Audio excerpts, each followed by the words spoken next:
I believe that the reason God created man was for management. Really? I have never heard it put that way. The first thing is to be honest with yourself. You can never have an impact on society if you have not changed yourself. God will never allow growth where there is no management. Wow, wow, wow. So instead of praying for things from God, pray for the management ability. Everything I tell you is true. Everything I open my mouth and I say is correct because heaven directs me on what to say. Eligwe, heaven will tell me and I will tell you it will come to pass in front of your eyes. Not behind you, you will see it happening. God will withhold things from you if you cannot manage them.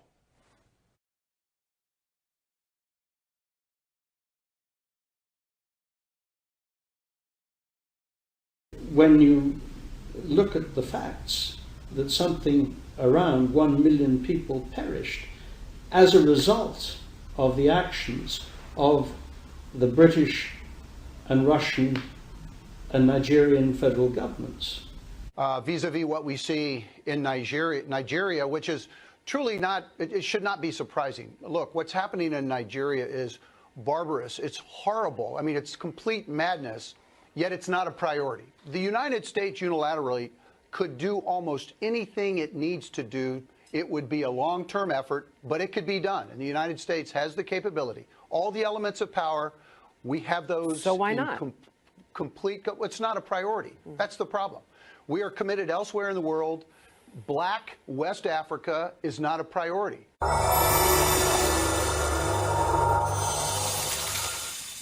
Anybody who changes his principles depending on whom he is dealing, that is not a man who can lead a nation. No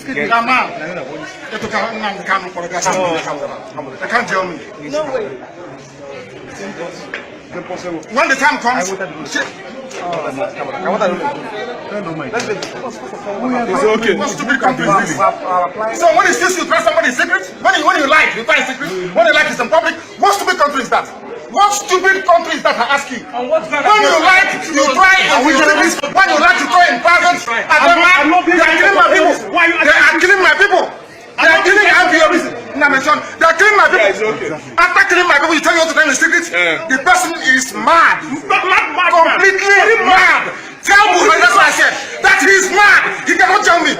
He cannot tell me. He's a madman. There's a contempt of court proceedings here. Contempt of court. They don't obey court order. They don't obey court order. You're telling me secret trial. Is the person mad?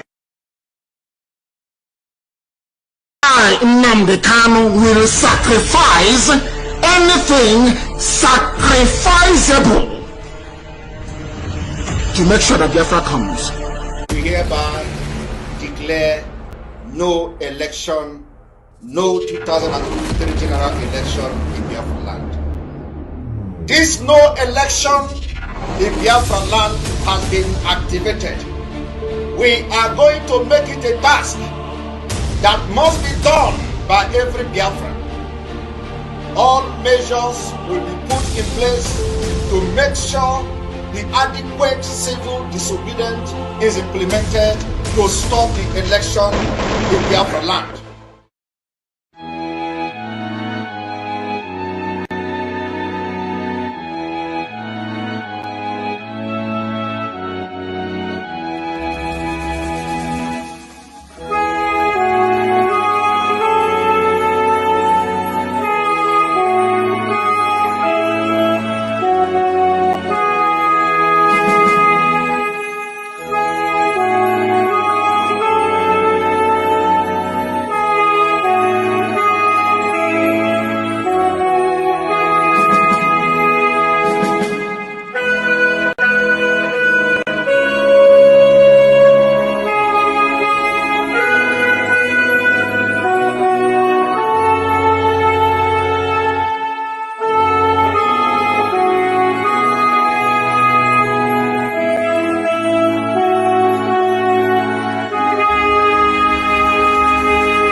know the meaning of discovery? It means to bring to light something that is buried on the ground.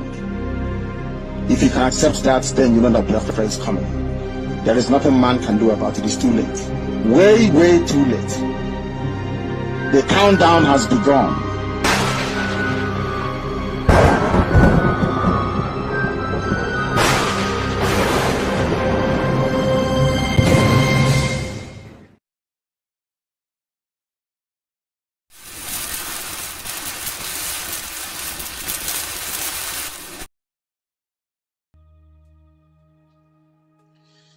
Hello, good day, everyone. It is a Friday, the first Friday of March 2023, and I want to appreciate you guys for joining. This is Biafra Global Network, and today's program, The Alliance in Focus.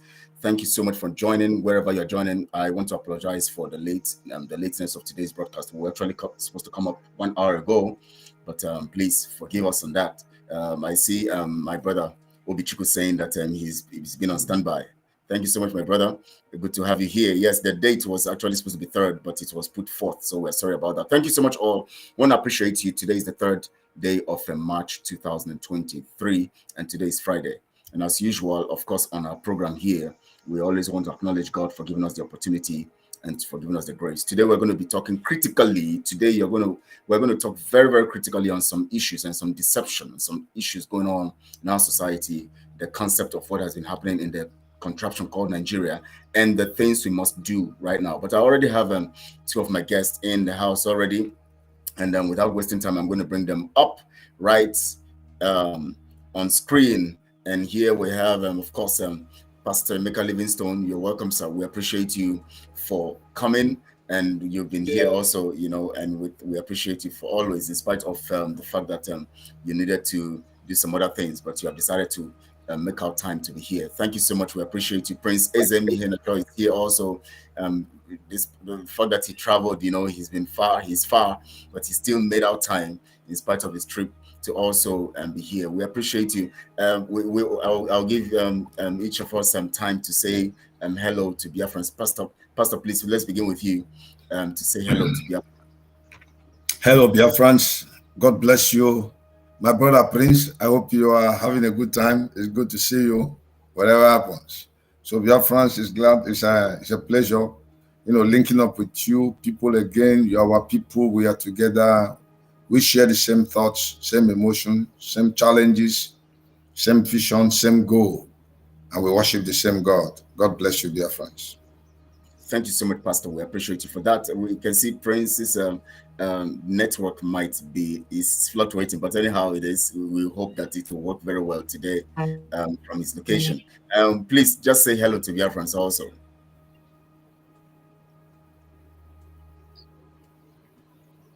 Hello to Chukwokike. Hello to Oluwa. Hello to God. As you can see, I'm still aboard this cruise ship, so my network is poor. We're on a cruise and we're cruising to Mexico. Wow. So the weather is incredible, but it's exciting. As I'm sitting here, I'm sitting on top of the sea. So just to let you know, it's not to make anybody envious. It's just to tell the world that, look, I'm at risk. Secondly, that God is preserving me. And thirdly, that is all exciting. And I'm hoping to get to my destination in safety. We've been over a day plus on the sea. It's a cruise. So I want to thank God for everything. And I want to welcome my fellow Biafrans. I want to thank God for technology, which means that I can link up still to talk to my people, and that it has pleased God that today we're going to look at issues that are pertaining and pertinent to us. So I welcome you all, my fellow Biafrans. I thank you, Pastor Livingstone, for being here. I thank you, Kelechi, for creating this platform, which we know as a hallowed platform because we only speak the truth right here. I welcome you all and thank you. Yeah, I'm putting you on notice, Prince, for my summer vacation. I like that. I want to take mine during summer and go to the Caribbean. So thank you. Thank you. Yeah. I wouldn't say anything for now, anyways. I think you've chosen wisely. That's the best option. Yeah. This is when silence becomes gold. This is the only time when silence becomes golden. Yeah. Other times silence is evil. But at this particular time, it is golden. Yeah.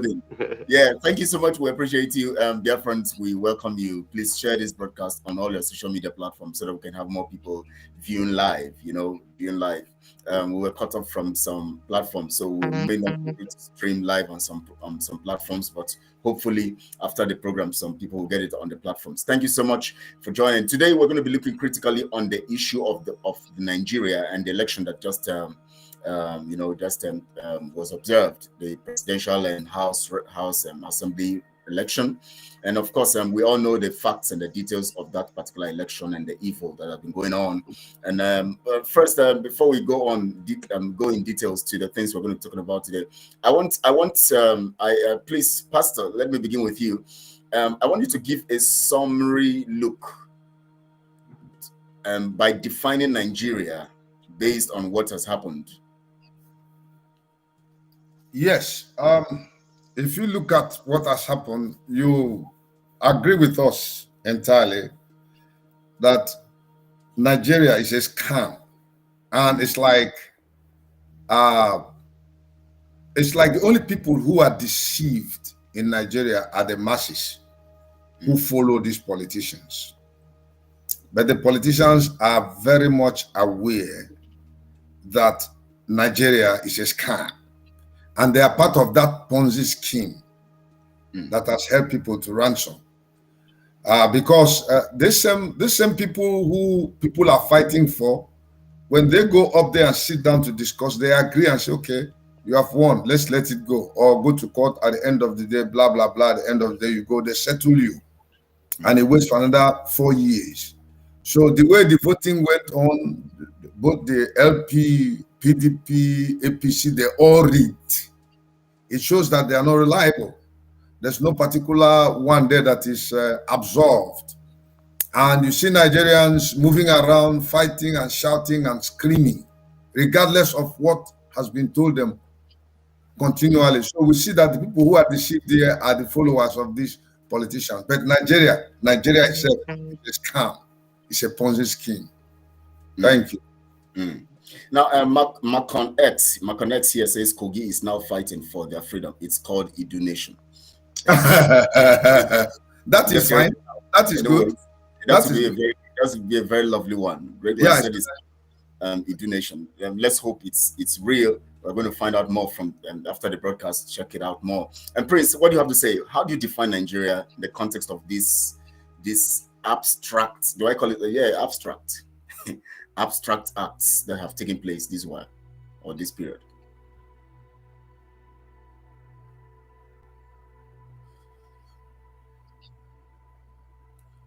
Yeah, we can see that your network seemed to be somehow, freezing, but I think it's now full. What Nigerians? What you have said is, can you hear me? We're struggling. The cruise is really taking a toll. You hear me? Can hear me? Because what I want to say to me. Okay, please go on now.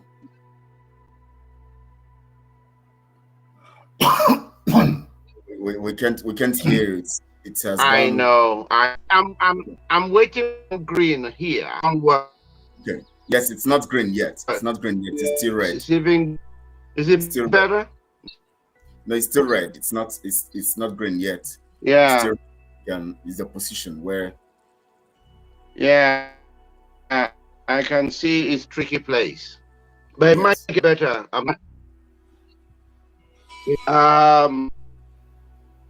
If I leave place, it become noisy. That's the problem. If I leave this place. Okay, you can still go on. I think it's let him I'm try. sure, hopefully, to get better. Okay. Can you hear? Can you hear me? Yes. Ple's go on. Can you? There's a delay, but you can hear you. Delay, but you can hear you. Yes. I think you are having a delay there. You hear us. Yeah. After 30 seconds or so. I'm sure he's not using his laptop. He may be using his hand. Oh, yes. Yes. Go on, please. Go ahead.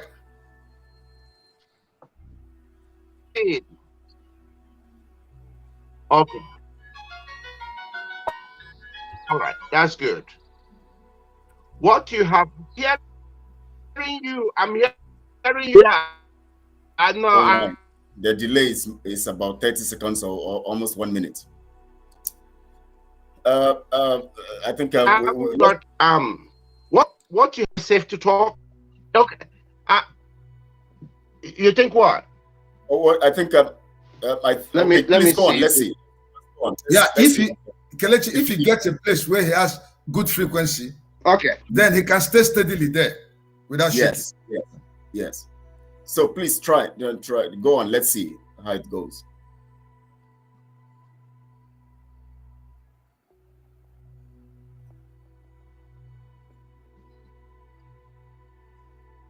Okay. While we wait for him. Okay.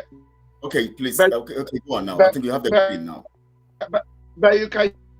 It's turned green. Yes. You can hear me now. Yes, we can hear you. You can. It's turned. It's turned. Yeah, it's green now. Okay.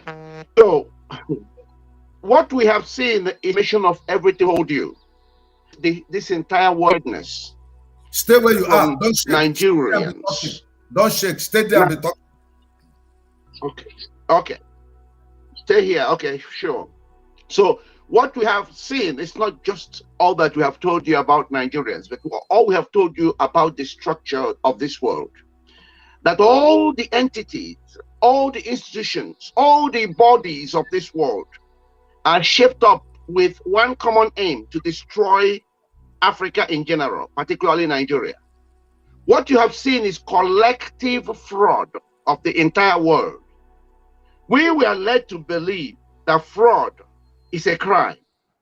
And you know, the little fraud people commit, like money laundering and all the rest, people are arrested, people are prosecuted, people are jailed. But today we have seen the height of crime, of fraud by the entire world.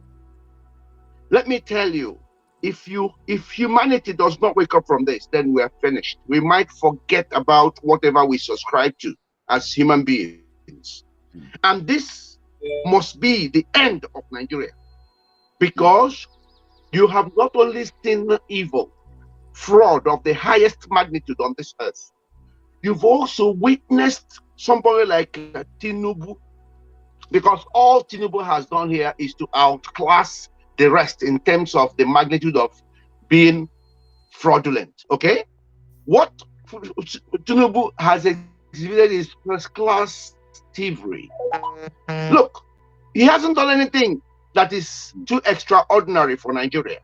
It's just that he has bettered the rest. He has bettered the rest in going beyond what people are used to. Okay. And then the people that you hear screaming, you might think are the righteous ones. No, they are the same criminals.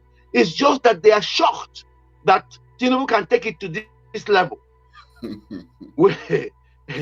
Don't forget, he began by sewing uniforms of priests and clergy people. Very well. He began from there to show what he was about to do. So now, what I want is for people to dig deeper and see what has happened here. Because if you don't, you will just be thinking it's the usual stuff. No, this is abnormal. Because the evil had, in fact, I wrote something where I discovered that it seems to me that the older you become in Nigeria and the more demented you are, the more clever you become in criminal activities. And because you can see that Buhari did it. No, because how else am I going to explain it? This is a man, you are looking at Tinubu now, a man who is dementing, a man who doesn't know whether it is governorship, elected. He comes to putting criminality together. He will outwit those that are PhD and he went. Can't you see what I'm seeing? I think he pays better. He pays better. He contracts the best. He pays better. Yeah, it seems that Nigeria has become a place where the older you become, the more demented you become, the more you can outwit others in making sure that you get the power. Now, I'm asking a very simple question. The question I'm asking, not only to Nigerians, but to all these so-called international observers, is simple. Would you, in your right mind, in all honesty, employ Tinubu to look after your dog? No, to look after your dog? No, because until Katrina Lang has answered this question, then I tell you something, the wrath of God will come upon her if she fails to answer this question. Would Anthony Blinken employ Tinubu, because part of looking after a dog is taking a dog for a walk?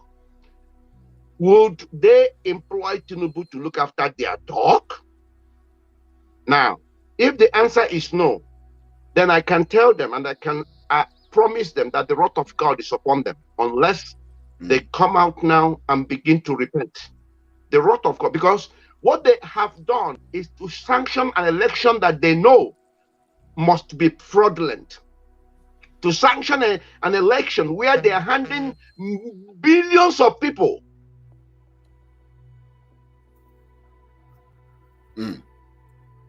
It's frozen again. people's life over to Tinubu.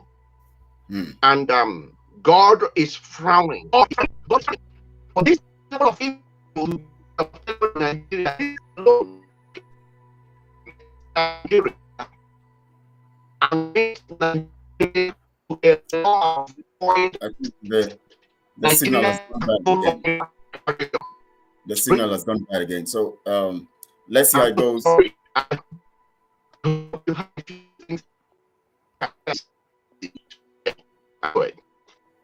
Oh my!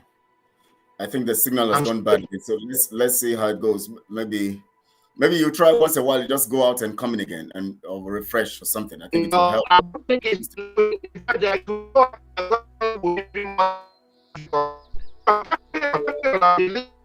we can't hear properly now. It's very, very bad. Very, very bad now. Let's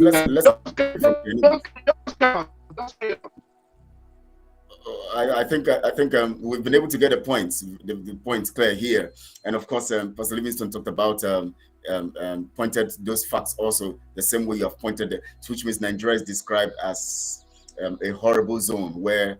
Pastor, want to say something? You want to? Yeah, I have a definition of Nigeria which I wrote some time ago on Facebook. I just pulled it. I wrote, Nigeria is a martyrdom of intellect. That is where intellect dies. Nigeria is a burial ground of creativity. Nigeria is a citadel of corrupt minds. Nigeria is a profanity of equity and justice. Nigeria is a land ruled by docile beings. Nigeria is a refugee for villainy. It's a place where merit is despised and mediocrity is glorified. Nigeria is a paradox that has defied every known principle of peace and progress. In fact, Nigeria is a failed state. Nigeria is a continuous negative logarithm of genotype defects concentration.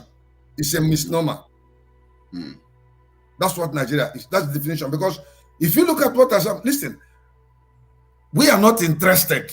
Lest they say, why do we bring that? We're not interested. But we are speaking for our Biafrans to know. Yes. Whether they decide to rig, like we said, like Prince said, Labour Party rigged, PDP rigged, APC rigged. So if you bring them on the scale of justice, they are all guilty. Whether you reach small or reach big, the only difference is that this man outrigged others. Yes. And those that were outrigged, there are some people like Atiku might go into an understanding with Tinubu. You know, like they went understanding with him when Buhari rigged. Obi, for all I care, he could even cry me a river. They don't even care about him. Do you understand me? Yes. And even if they should, they can only call him and pacify him. He should go and sit down. Because the court, which let me not go into that. We'll get to that one. So that's the definition of Nigeria, as I see it. It's a failed state. It's a shame. How many here says Nigeria is a crime scene? Well, we can say Nigeria is a silhouette of crime. Yes. It's a continuum. It's continuous. Exactly. You cannot stop Nigeria. Now, from that point you made right now, from the definition of Nigeria, coming from the perspective you have laid down right now, we're going to now go strictly into a particular order in this program. Now, we want to look at two things here. We want to look at the deception that is being used to sustain this Nigeria, defined the way you have defined it. And now, and what we need to do to deal with this Nigeria that has destroyed lives. Now, let's go into deception. I typically want to streamline it to a particular lady called Yesufu or so. Her name is Aisha Yesufu. I think it's Aisha Yesufu. Yes. And one thing I want to bring out here is that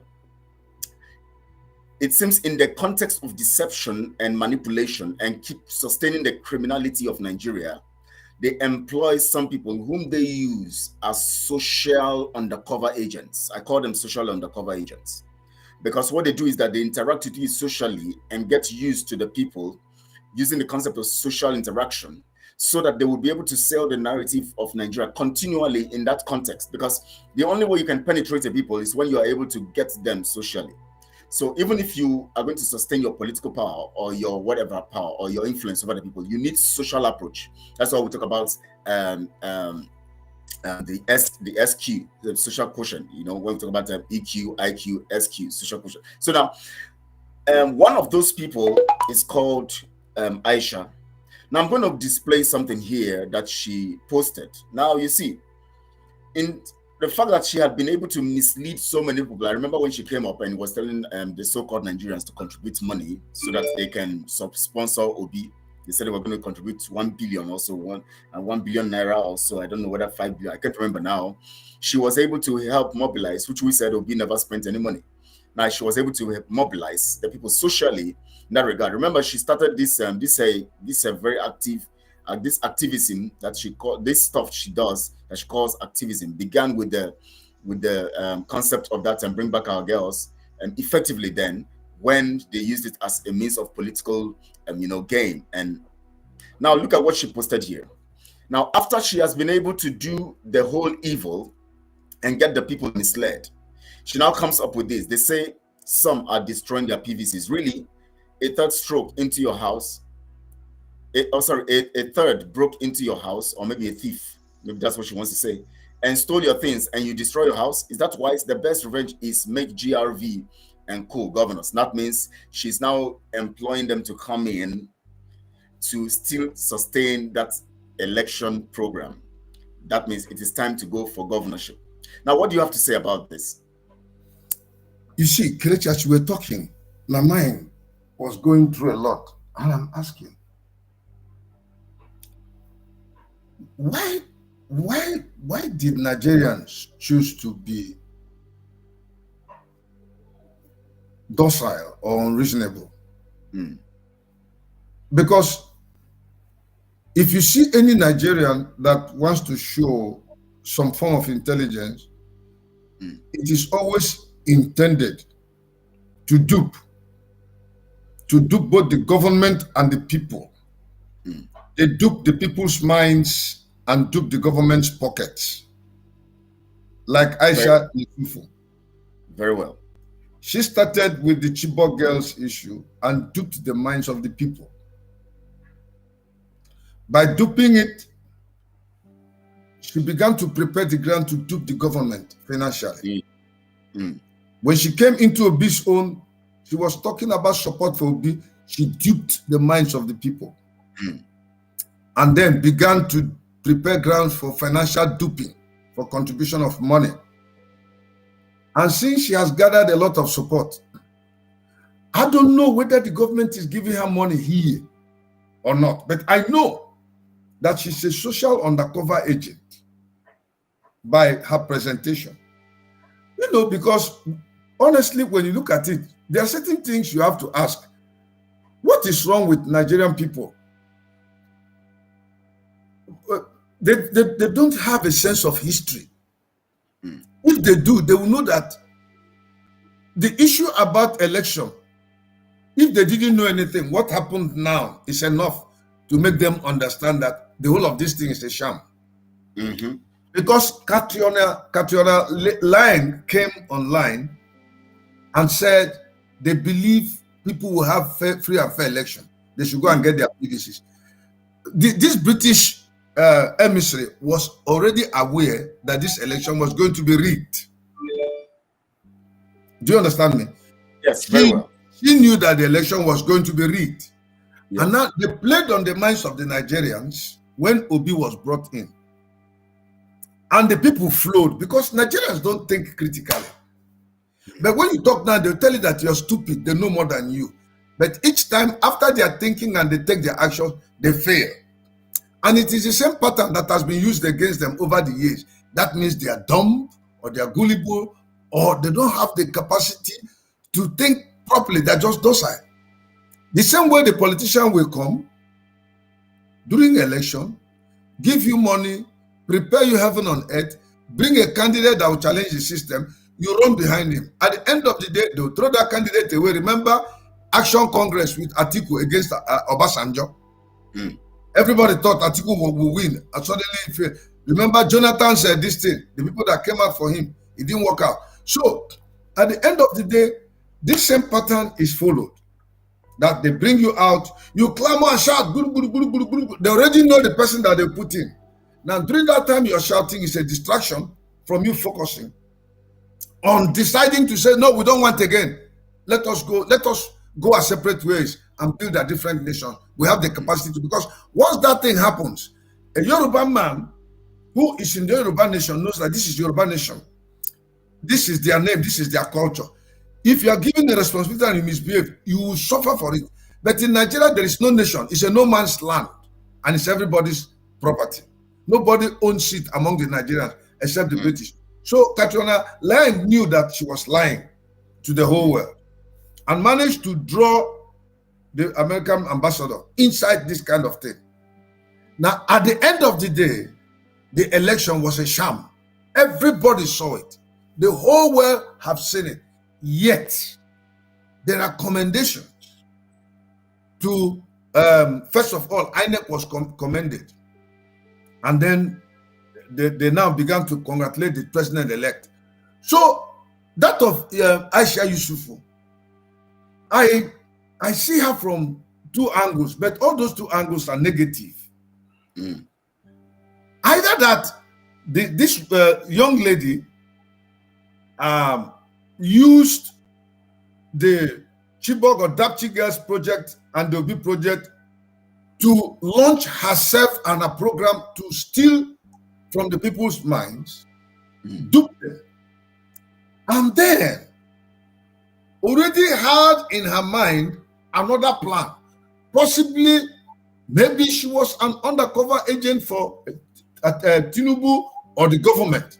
Because by what is going on, the comment she made concerning Obi there is saying somebody entered into your house and stole, and you want to burn the house down. She's now criticizing Obi. And then, okay. So when you look at what is going on, she seems also to have understood the game plan very well, and she has keyed into it.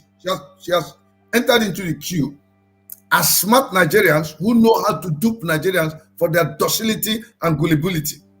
Now, I want to, before you continue, I want to show you something that would actually open up some info, give our people some insight to what you are really talking about.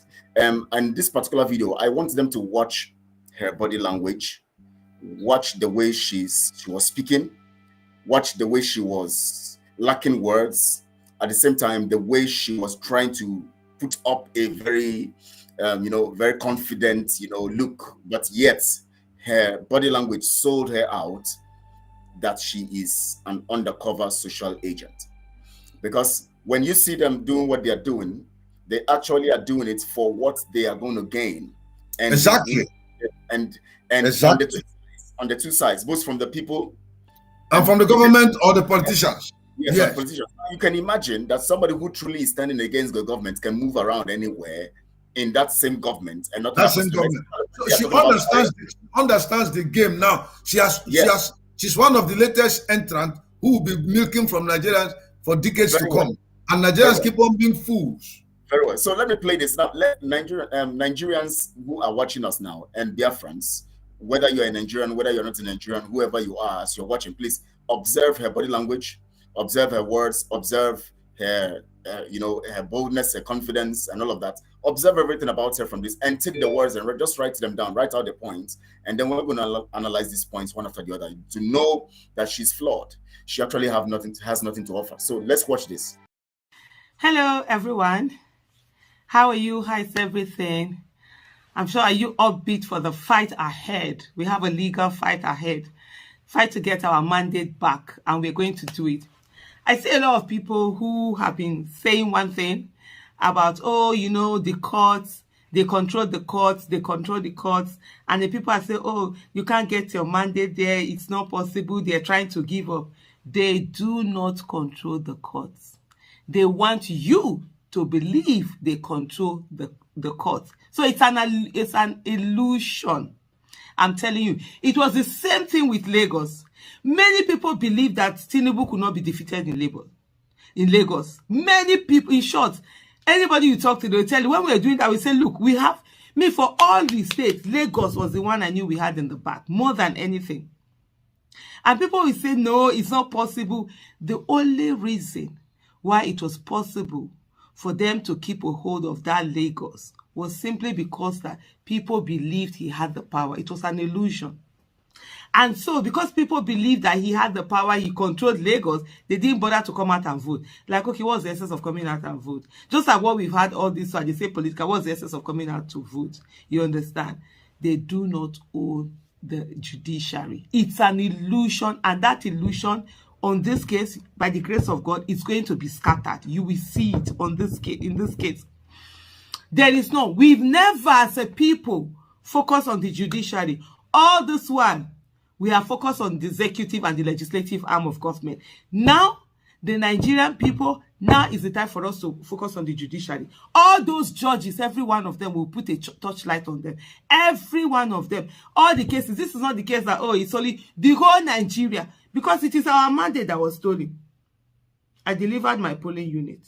You cannot change my result. Just put the result. We are not asking for anything else. Put the result that came from my polling unit. Otherwise, I'm also a witness. You are also a witness. So don't be afraid, all this fear, whatever. Forget it. They don't own the judiciary. They are telling you go to court, go because they think you believe that illusion and think they own it. They don't own any.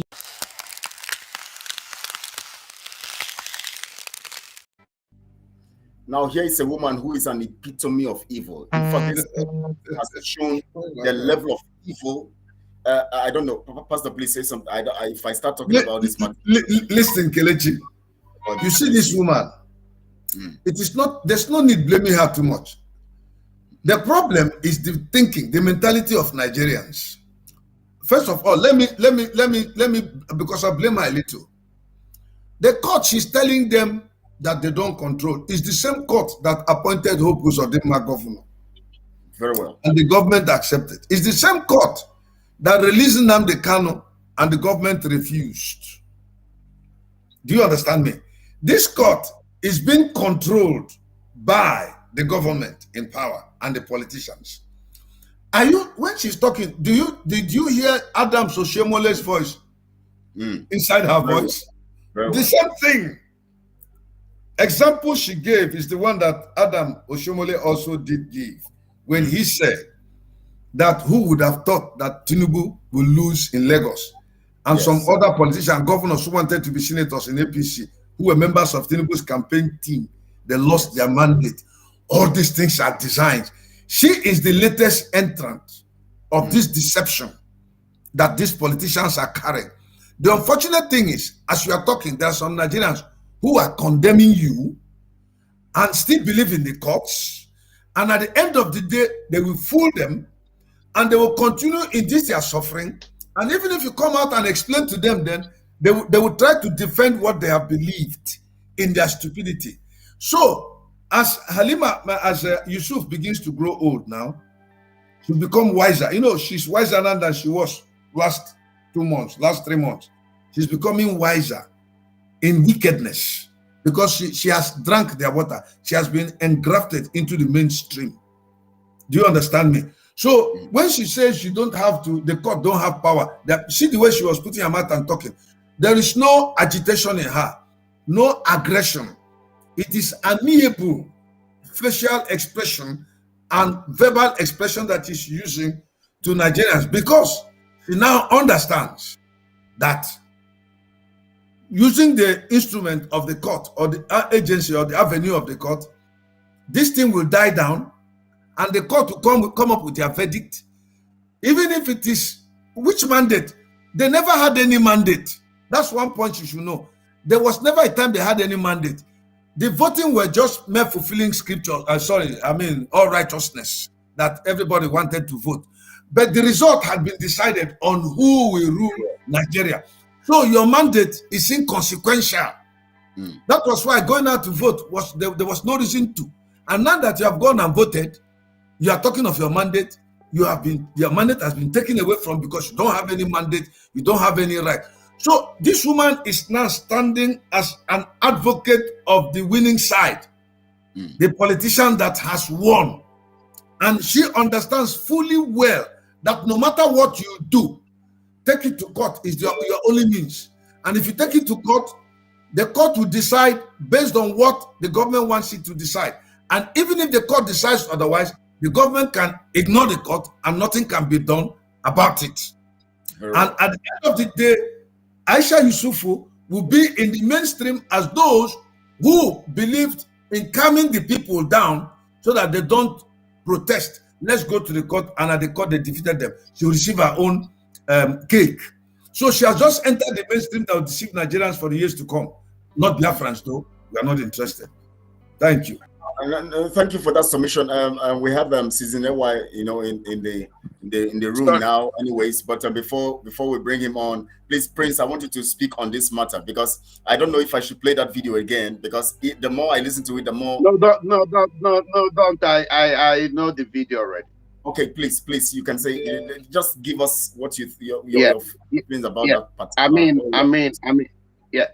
Hello, my brother, Season AY. Nice to have you. Good afternoon. Well, you're welcome. Good afternoon to you.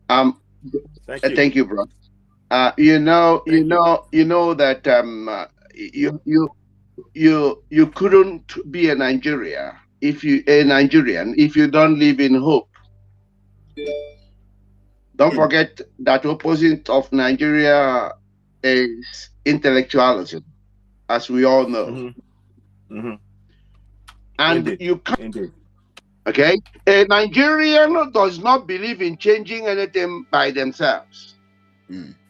A Nigerian believes that one day God will change it. It's always in the future. So in fact, the Nigerians I see remind me of a guy I beat in tennis every time, and I keep beating him every time. But he always wins the next unplayed game. Any game that is unplayed, he wins it. He will tell you the next game is mine. The next game is mine. The next game is mine. That is a Nigerian for you. And that is why they deploy all these pastors, all these lunatics who calm the nerves of the people. And then, if you remember, before they went to election, I said, look, even if he wins, let him be winner. That take must have a say. Even if I declares him the way, please, courts will have. And after that, look, the layers are so much that these people don't understand anything. Now, can you see Nigerians now being calmed down? Wait, we are going to deal with it in the courts. After the court, okay, wait, will vote him out. They will forget that they have not had an election out. People in whoever they choose to be there. These people have no prince at all. And that's why I have said to them, I said, look, let's take the bull by its horns. If you are serious about changing anything, whatever you intend to do during the court hearing, whatever you believe can bring change, do it now. Now, don't wait for court. Yeah? Don't wait for court. And if you want to rescue yourself from this mess, the only viable option is to do whatever it takes. It doesn't matter what that is. Whatever that can bring about an interim government whose sole duty to call referendum. Okay, that referendum, then you will have decided whether or not. If you say you're a Nigerian, then you can action. Is every Nigerian. You have, it takes that network is coming. I can hardly hear you properly. Carry out. Doesn't matter what it is, you're dying anyway. It is too wide. We are all dead. It's no life. I'm sorry. So sorry. Please. Oh, I don't hear me. Yes, we're hearing you at least to an extent. I'm sorry. To an extent, we're hearing you. Okay. So please, whatever that can bring about an interim government should be done immediately. And the sole reference for this interim government must be to carry out a referendum. Following the referendum, then people will have to decide what next to do. That I thank you. Me, if you didn't hear me, I'm sorry. I want to remind us also, just like Prince Project Breakthrough is saying here, that remember that Atiku's case of 2015 is still in courts. And here is Aisha telling us that the court is not under the federal government. The court is independent. And she has contradicted herself, shot herself in the foot several times in the media, where she tells you that the court does not have, having that, autonomy and all of that. She has said it several times in several places where she has spoken. Now, she's in AY. I don't know if you know the video I'm talking about. Maybe I should play it again so that you can. Go ahead. Yes, let me play it so that you can get the facts, because we're looking at the deception, of course, after looking at the whole thing that have happened this period in Nigeria, which have now truly helped us to define, because the true definition of Nigeria played out in these few days in this election. It's played out completely. Now we are trying to now bring out the deception that follows, which has always been the case. Anytime there is a particular election, and then the deceit comes in. Now let's look at what this lady who prompted Nigerians, made them waste their money on Peter, made the hard-earned money, which I spoke about that time. I said she's now forcing those who are very hungry, those who are suffering, to bring out their money. And close to the election, they took the monies from them. Now today we hear that the court has given them until December 31st. They can still start using the old monies because they have succeeded in doing what they want to do with the money now, so they have to now give the verdict that today that the Supreme Court says, okay, now you can start using the money until 31st of December. They have succeeded. Now let me play the video again so that you can get the facts from it before you can now comment on it. Hello, everyone. How are you? How's everything? I'm sure are you upbeat for the fight ahead? We have a legal fight ahead. Fight to get our mandate back, and we're going to do it. I see a lot of people who have been saying one thing, about, oh, you know, the courts, they control the courts, and the people are saying, oh, you can't get your mandate there, it's not possible, they're trying to give up. They do not control the courts. They want you to believe they control the courts. So it's an illusion. I'm telling you, it was the same thing with Lagos. Many people believe that Tinubu could not be defeated in Lagos. Many people, in short, anybody you talk to, they'll tell you, when we were doing that, we say, look, we have, for all the states, Lagos was the one I knew we had in the back, more than anything. And people will say, no, it's not possible. The only reason why it was possible for them to keep a hold of that Lagos was simply because that people believed he had the power. It was an illusion. And so, because people believed that he had the power, he controlled Lagos, they didn't bother to come out and vote. Like, okay, what's the essence of coming out and vote? Just like what we've had all this, so they say political, what's the essence of coming out to vote? You understand? They do not own the judiciary. It's an illusion, and that illusion, on this case, by the grace of God, it's going to be scattered. You will see it on this case. In this case, there is no. We've never, as a people, focused on the judiciary. All this one, we are focused on the executive and the legislative arm of government. Now, the Nigerian people, now is the time for us to focus on the judiciary. All those judges, every one of them will put a torchlight on them. Every one of them. All the cases. This is not the case that, oh, it's only the whole Nigeria. Because it is our mandate that was stolen. I delivered my polling unit.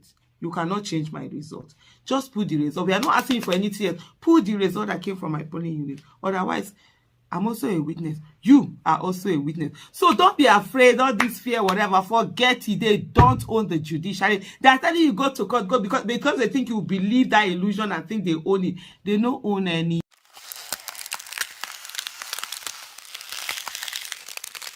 It's all talk, my brother. Hello. Oh, welcome on board. Yeah, now you can see that if you look at her body language and even her mouth, the saliva got dried because she couldn't have. She knew she was saying what was not true. And why? Please just take it up from there and let's get your perception. Number. Good afternoon. Apologies for my being coming in late. I had one or two things unforeseen that crept up, and I had to deal with that. But I want to greet my elders. Prince Ihenacho, I greet you. My brother Emeka, my brother, I greet you. God bless you. Yourself, I greet you as well. And I greet everybody who's on the broadcast, following the broadcast. You're watching Citizen AY. Briefly, quickly, Facebook, YouTube has blocked me on Citizen AY. So I've created a YouTube. They blocked me. So for 3 months now.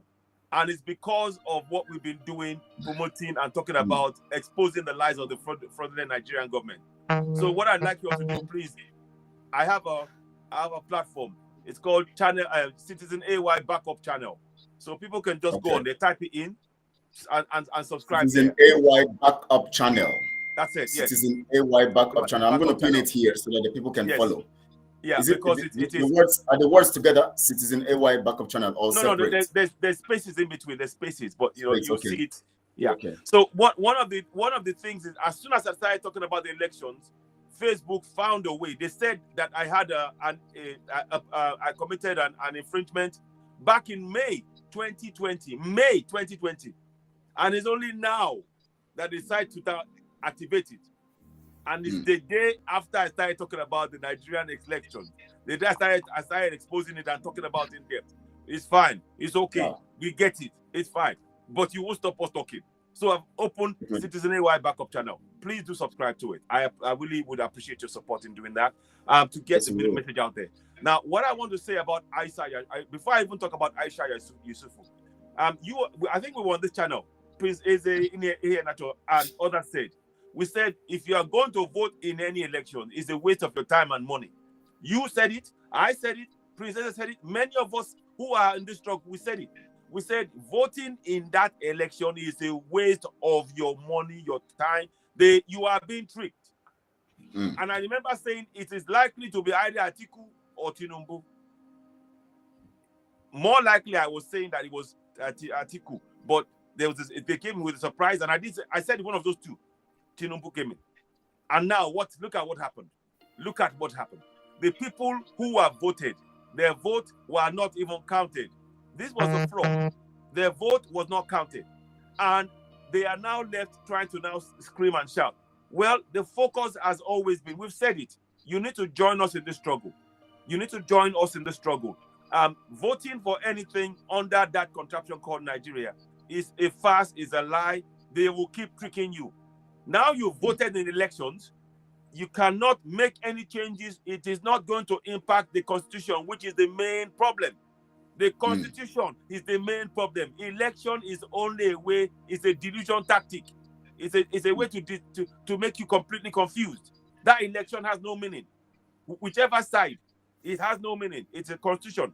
And the only way to fix it, of course, is like Ihenacho said, go for a referendum. Now, to speak specifically to the point of what Aisha Yusufu was talking about, oh, they haven't got control of it. What is she talking about? What exactly is she talking about? Who appoints the chief judge? Chief Justice of Nigeria. Who appoints it? What is she talking about? I'm sorry, I have not really, I followed her before, but she's just, oh, they don't control. You mean they don't control what? Okay, they don't control it. What happened to Nnamdi Kanu? They told them to release Nnamdi Kanu. They have not released him. There's the guy, the guy from the north, the leader of the Islamic sect. They've told them to release him. They have not released him. Ezem. What is she talking about? Is she trying to pull? She can fool herself if she wants to, but me, I'm not fooled by that. So she can talk all she wants. This election is a waste of your time and money. And those of you who are supporting One Nigeria, you can now see it. We said it. And what we want you to do is to join us in this struggle. So for me, I don't even want to miss too much time on what Aisha Yusufu said. To be honest, it's for those who believe in her. And if you believe in them, you are believing in one Nigeria. One Nigeria can never work. But here's one thing I want to say. We, in the struggle, we have to adapt our how we approach this, however. And unfortunately, what they've managed to do with what they've done now, and it looks like it's going to stick, what they've managed to do is to put the dividing line between Yorubas and Igbos. They've managed to do that. You know why? Yes, again, yeah. The reason why they've done this is because now that if we're gonna, me myself now, if I were to say I'm going for Yoruba Nation, I want to go and protest, people will ask me, they'll say, okay, you want to go and protest. So who's the head? Who's the president in Nigeria now? And I have to say Yoruba. So straight away, they say, what are you protesting? Go and talk to him. That's what they will tell me. That is what they would, and that is what the international. This is by design by those in power, the international powers. Don't believe the lie that they said. Oh, it wasn't valid. Don't believe all of that. It's all a smoke screen. It's a smoke screen. But what I want us to do, Biafrans and Yorubas, let's continue to work on this struggle. It's not going to be achieved immediately. We have to continue in this struggle. I just wanted to put that in there. And what we have to really look at now is hoping that the people will wake up. Because whatever decision they make, they are not going to remove Tinubu from that thing. I don't see how they can remove Tinubu. I don't see it. So all of this stuff that, did you share with, they're not going, it's all, they will make arrangements among themselves. I keep telling people, Peter Obi, Atiku, Tinubu, they are all friends. They will eat at the same table. They will talk, they will laugh, they will joke. Don't be the one that they're going to use as a sacrificial lamb for the division. Because when they smile, they forget all these problems, and you're left with trouble. You're left with the burdens, and your society destroyed. Don't play their game. They are all playing a game. Peter Obi used to be in PDP. Don't forget that. People seem to forget. Peter Obi used to be in PDP. Wasn't it the same article that was talking about that Peter Obi could have waited? So, look, we have to be very, very careful. Those of you who are supporting One Nigeria, you can now see. We told you your vote is a wasted exercise in emptiness, in hopelessness.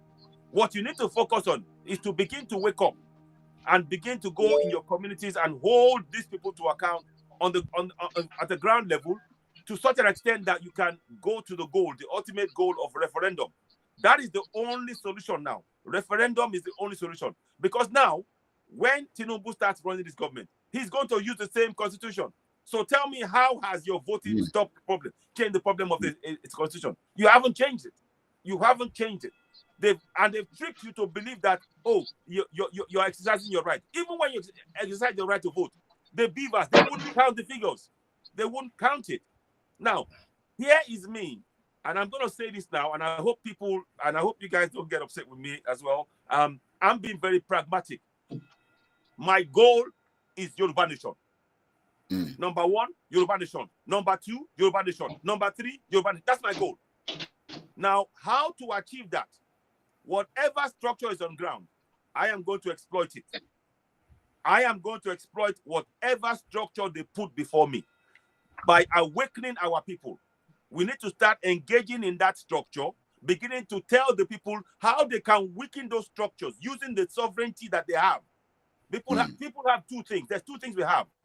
Even as bad as our constitution is, we have the Section 42A that gives the people the right to, the sovereignty belongs to the people, from whom the government derives the powers that it runs the nation. That's so you know that your local community has sovereignty. Number 1. Number 2, within the same constitution, 14.2c, it talks about the fact that you have the right to participate in your own governance. Because they are making your lives a hell, you can no longer afford to be going to any church or any mosque. Your focus must be how to make sure you hold these people that are governing you to account by exercising your right to participate. And you use the participation to question them, to hold them to account at every point. But you need a community spirit. We will teach you. Yes, yes. You know why? You know, because that constitution can actually be used against the people at the same time. Now, you can imagine what you said. You know, you remember what you see what you said right now. You said that the power belongs to the people from whom the government derives its power and all of that. But now the definition here now, or the big question now is, who are the people that are being referred here? Because that's where the argument will come. So, and another thing there, is that unfortunately, all you have said, Nigerians will not listen to you. That's the painful thing, because they willfully decided either to be ignorant and they don't want the changes. Because the same pattern is being used against Nigerians by the politicians every time for election. And the fall, it's just so. Why is it happening like that? Are they robbed of knowledge, common sense, or intelligence? As you're talking now, there are Nigerians who are telling you, go and sit down, we are going to the court of law. And at the end of the day, even if the court speaks in their favor, the government will disregard it, nothing will happen. So the advice you gave, I think, the best advice, because Nigerians will not go for referendum. It takes only few people to keep fighting. It is only when the British say, let there be referendum, because they like others to think for them and take action. If we say referendum now, which is what we are looking for, Nigerians will tell you, no, they love being together. Why are you trying to divide us? We love being together. And that togetherness you have maintained over the years has been detrimental, both you mentally, intellectually, psychologically, spiritually, politically, economically, socially, and in every part of your life. It's a problem. Okay. May I say can I say something? Here's one thing I want us to look at. Number 1, we have to, myself included, and I believe every one of us, we have been impacted by indoctrination by our own governance. Our people are suffering from indoctrination. The indoctrination has reduced their mental ability to think and solve their own problems to looking at somebody to solve their problems. Prince Ihenacho, he said something before. He said, our people are always looking for somebody outside of themselves to solve their problems. So we have to retrain their thinking. That will take a long time. I'll be very honest with you. Because you're right. People are not going to, we keep talking about referendum. They're afraid. They've been conditioned to be afraid. Fella said it. My people said they fear too much. We fear for the thing we no see. The we air always us. get reason to fear. We know one die. I get one house. By extension, when you mentioned the, I'm sorry, Prince. When you mentioned the Yorubas, sorry, Prince, just a minute. When you mentioned the Yorubas, AY, that now the Yoruba man, if you get up now as citizen AY and begin to talk about referendum, the Yoruba man will ask you, who is the president of Nigeria? Yoruba. What is your problem? Now the Igbo man, if the Igbo man gets up tomorrow and begins to say, no, we don't accept Tinubu, because they have caused a big division. The Yoruba man will ask the Igbo man, we voted for your brother, and unfortunately did not win. What is your problem? So unfortunately, the people are so something is wrong. You keep preaching. As far as Nigeria is concerned, if they remain as one, there's nothing you preach that will work, because they work with the same constitution. The same people who come into government, they will maintain the same streak. Yes, Prince, I'm sorry. No, go ahead. Go ahead. Yes. What is manifest here is this tribal divide, this tribal line that Britain had deployed and had always maximized. Foolishly, our people had subscribed emotionally to the games. Now, I want all of my Yoruba brothers and sisters. In fact, right now, I'm looking seriously at our father, Professor Banji Akintoye. I'm looking seriously right now at our brother, Sunday Igboho. And I'm focusing, because let me tell you something. The real president of Nigeria right now is Shetima, not Tinubu. Tinubu is just put there as a figurehead, just to galvanize. People are fooled to believe that Tinubu is the president. It's just a way of making sure the Biafra and Yoruba cannot pull together in order to come away from this evil. Now, I want every brother and sister of mine in Yoruba land to wake up to the reality that if we allow Tinubu or anybody to carry on, yeah, we have sold and we have betrayed our future generation. Because let me tell you, what is going to happen, whether you like it or not. And I'm spelling it out here on what is happen is Tinubu either going to die in Naki, that she is the real president of Nigeria. And by we get to that level, people have already gotten you. I'm calling on all of this world to themselves, Nigeria. Whatever it takes about an interim government, it's once and for all, because this game is going to become endless. Let me warn and tell you why I am very explicit right here. Britain already time. They are trying. They know that any breakout they can't handle. They can't right now. They are to buy time so that their killed animal would lie there and wait whilst they finish what they are doing with Russia. I am warning right now, and I'm telling you, and I'm using this medium to call on Professor Banji Akintoye and Sunday Igboho not to be deceived. The deception is too much. We are betraying ourselves and betraying and our future generations by playing all these silly tribal, complete nonsensical games. When are we going to count ourselves as human beings? We were standing firm, whether it's Peter Obi or what we want is freedom. To hell with Peter Obi and president. Because we know network. We have the network. What it means. Nigeria is a poison chalice that can offer anything to humanity. Yeah. Now, yes, it's critical for us to look at this social agents who have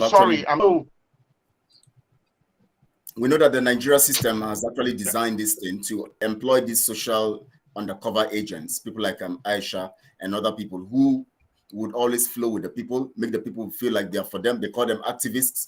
They are not different from the what do you call them those days? You know, they are called the warrant chiefs. They are not different. This time around, they are playing it in another style here. They play the role of the warrant chiefs, where they come and speak to the people, the language of the oppressor and the oppressor, and interpret it in the way the people would flow with it and make it cool with the people. Because I don't understand why she would come and make such kinds of things. Anyways, she's just a distraction. We don't need her. We just have to use her as a means of passing the message to our people. Now, I want us to look at critically, Pastor. I want us to look at what we must do now, and I want to use this Ambazonian leader, Dr. Cho, to give for us to pass the message to the people. Now, he made 4 points here. Now, this please everybody look at this. If you are there out there, Biafran or whoever, you can make it bold on your screen so that you can see it well. He said there are 4 things I prescribe to Ambazonians if they wanted freedom. 1, stop the enemy using elections to legitimize occupation. Now, I want us to talk about this first point. We're going to deal with the points one after the other. Using election to legitimize occupation. Now, how can election be used to legitimize occupation? I think we need to open the minds of some of our people here, to understand these things. Because when you say, legitimizing something, and of course, occupation this time around, using election, how does it work? And Pastor Livingstone, please, do you have what to tell us in that? Yes, regard? There's so many angles to it, which you have to, put into consideration. Why use election to legitimize occupying the minds of Nigerians? So many factors come into play here. Election on itself is a very good way to change leadership. But the change of that leadership is a place where the country in question is peopled by citizens who reason commonsensically. If they don't reason that way, they just float because they are being influenced by whatever you can present economically to ease them of their present problems immediately. 1. Number 2, the circumstances that has put them into the situation where they can no longer think rationally. Number 3, where you dangle a carrot, and some of them who supposedly are to think rationally look at the carrot, even if it is rotten, and then forget to be the voice of the people as to mobilize them to resist such election. They flow into the mainstream and start eating from the people. So it's very dicey.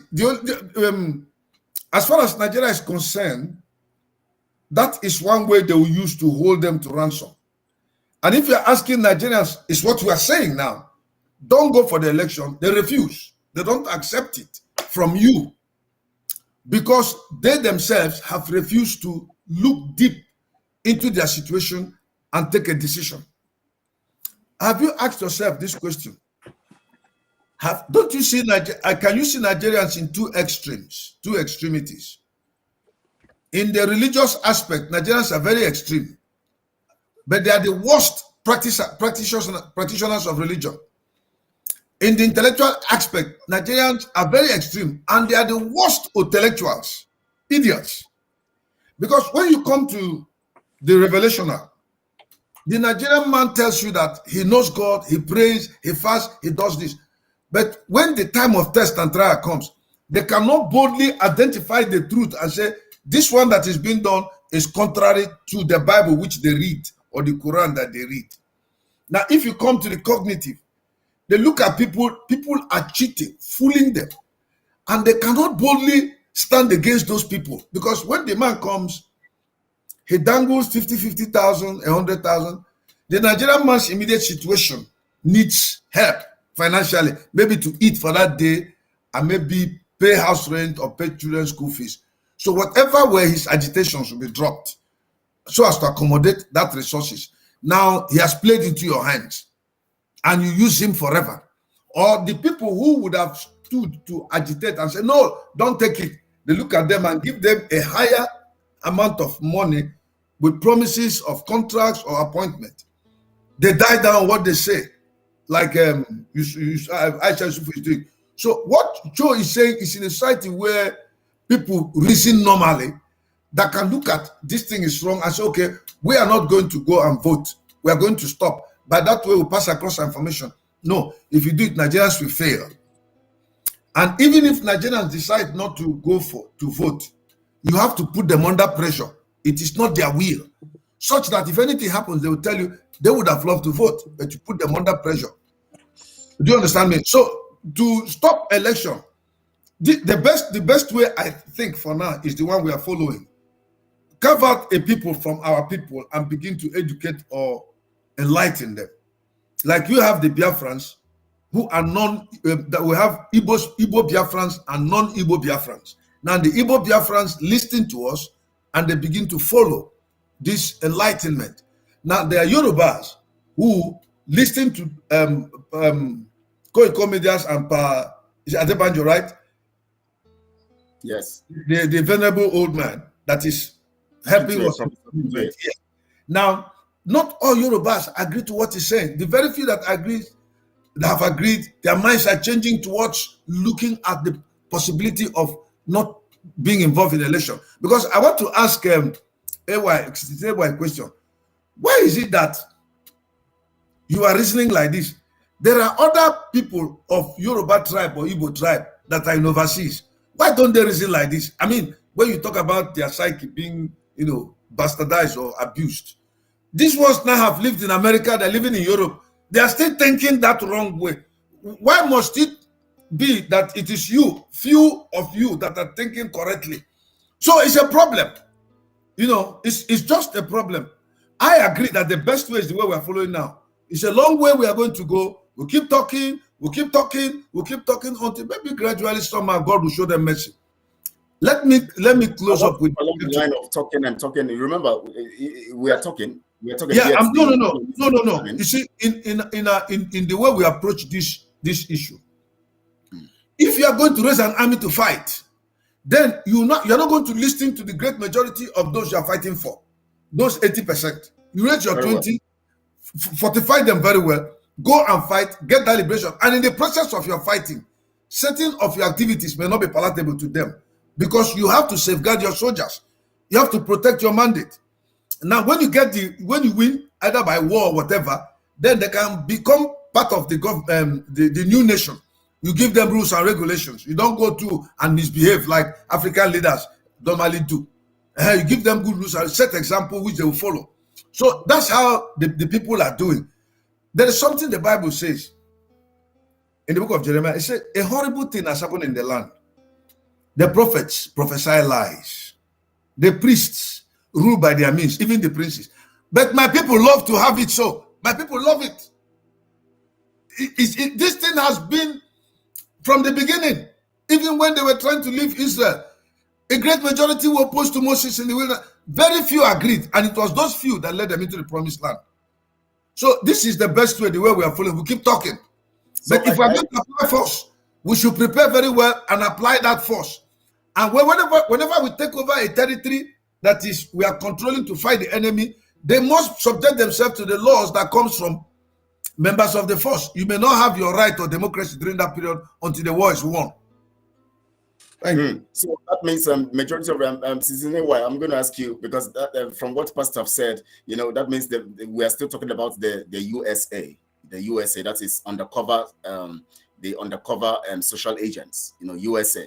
Now these are the people. They come in religious ways. They have religious ones. They have the other ones who are just there, part of the people, and none of that. Now, before you make your point, Citizen AY, I want to make this analogy so that we can hear it. Then Pastor 2 can contribute after you make your point.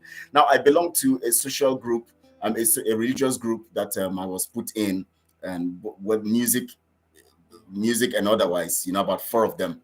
And before the election, the prayers for Nigeria on those platforms were so heavy that go by the dictates of those prayers in there. I was boiling. Anytime I see this stuff, I get so angry, but I don't say anything because one of them I was the secretary, so I didn't want to, especially the music side, I didn't want to use my influence to destroy the minds of people. The prayers there were so massive that if truly these things were being prayed aright, God would have manifested in a. In fact, if they just read the thing, God would send thunder to destroy them and bring the right person. Now they were praying for Nigeria to the point that people were so expectant. In fact, most of them in the music side of it, we had most of them who did jingles free of charge for Peter Obi. They did it and promoting it on their own platforms, and they wanted something to change. And they had these people, the leaders of those platforms, telling them that God have said it. God is about to do a new thing in Nigeria. God is bringing Nigeria to this. God is bringing that. And I keep reading this, and now, Citizen Hayway, now, after the election, do you know what I see on that platform? We have to give God glory. Let's pray that God should, the next election, and things will not go bad, that there should be calm, and we have to be calm. That let's pray that God will use the courts to set the records now that we want to go to the courts now. Now, what is happening? You have just displayed the psychological indoctrination that we've been faced with over and over and over. Our people are going through the indoctrination.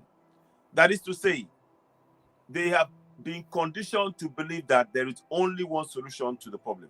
They cannot think outside the box. And the solution is to remain dependent. Not independent, dependent.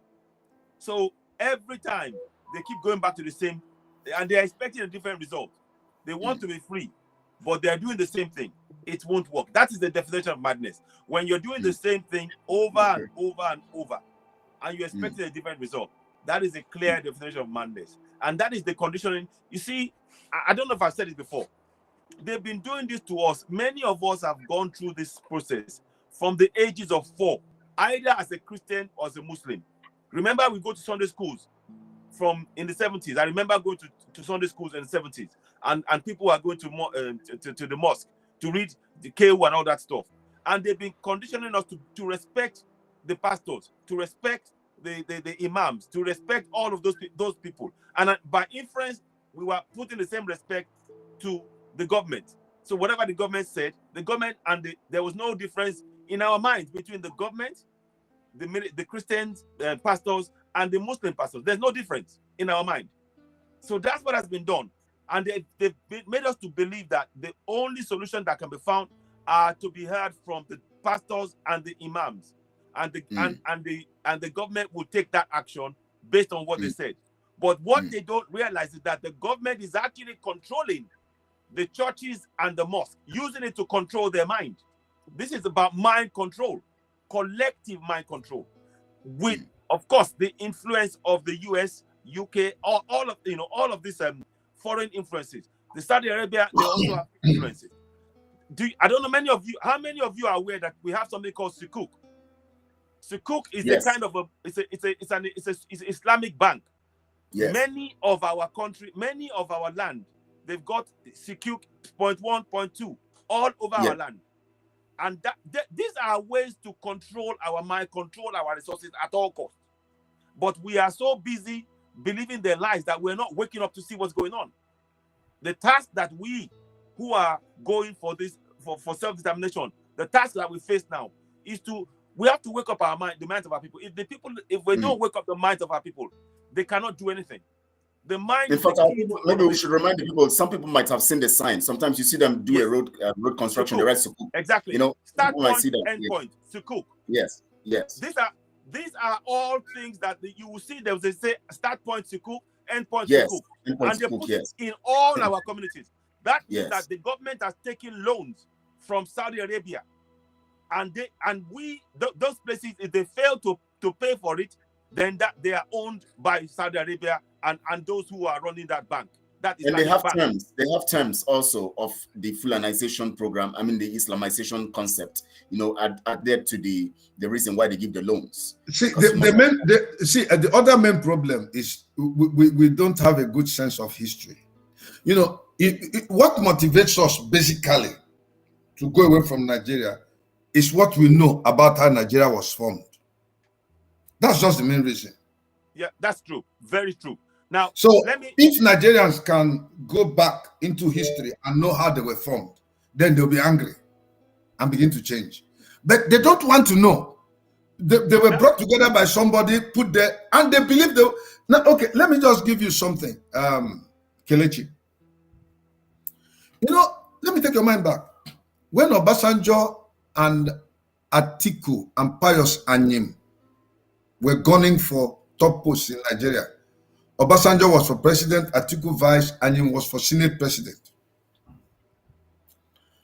We saw believers gathered together in Abuja at Area 1 there, junction, where they take vehicle to go to wherever you are going, maybe around Wuse, or go to Gariki, or go to Karo, or Nyanya. Now, people were praying for Obasanjo, praying for Atiku, praying. And Anyim had problems with them. They removed him from the prayer list and put Obasanjo and Atiku. And later on, Obasanjo and Atiku had problems. They removed Atiku. So you see how confused they are in their praying. I mean, they tell you the Lord told them. That's number one. I show you another one. When Tinubu wanted to go for election, he gathered men of God together. They began to pray. I'm not saying the one that he showed uniforms for. There were men of God that were shown praying for. Father, in the name of Jesus, anybody that is against Bola Tinubu, Holy Ghost, fire.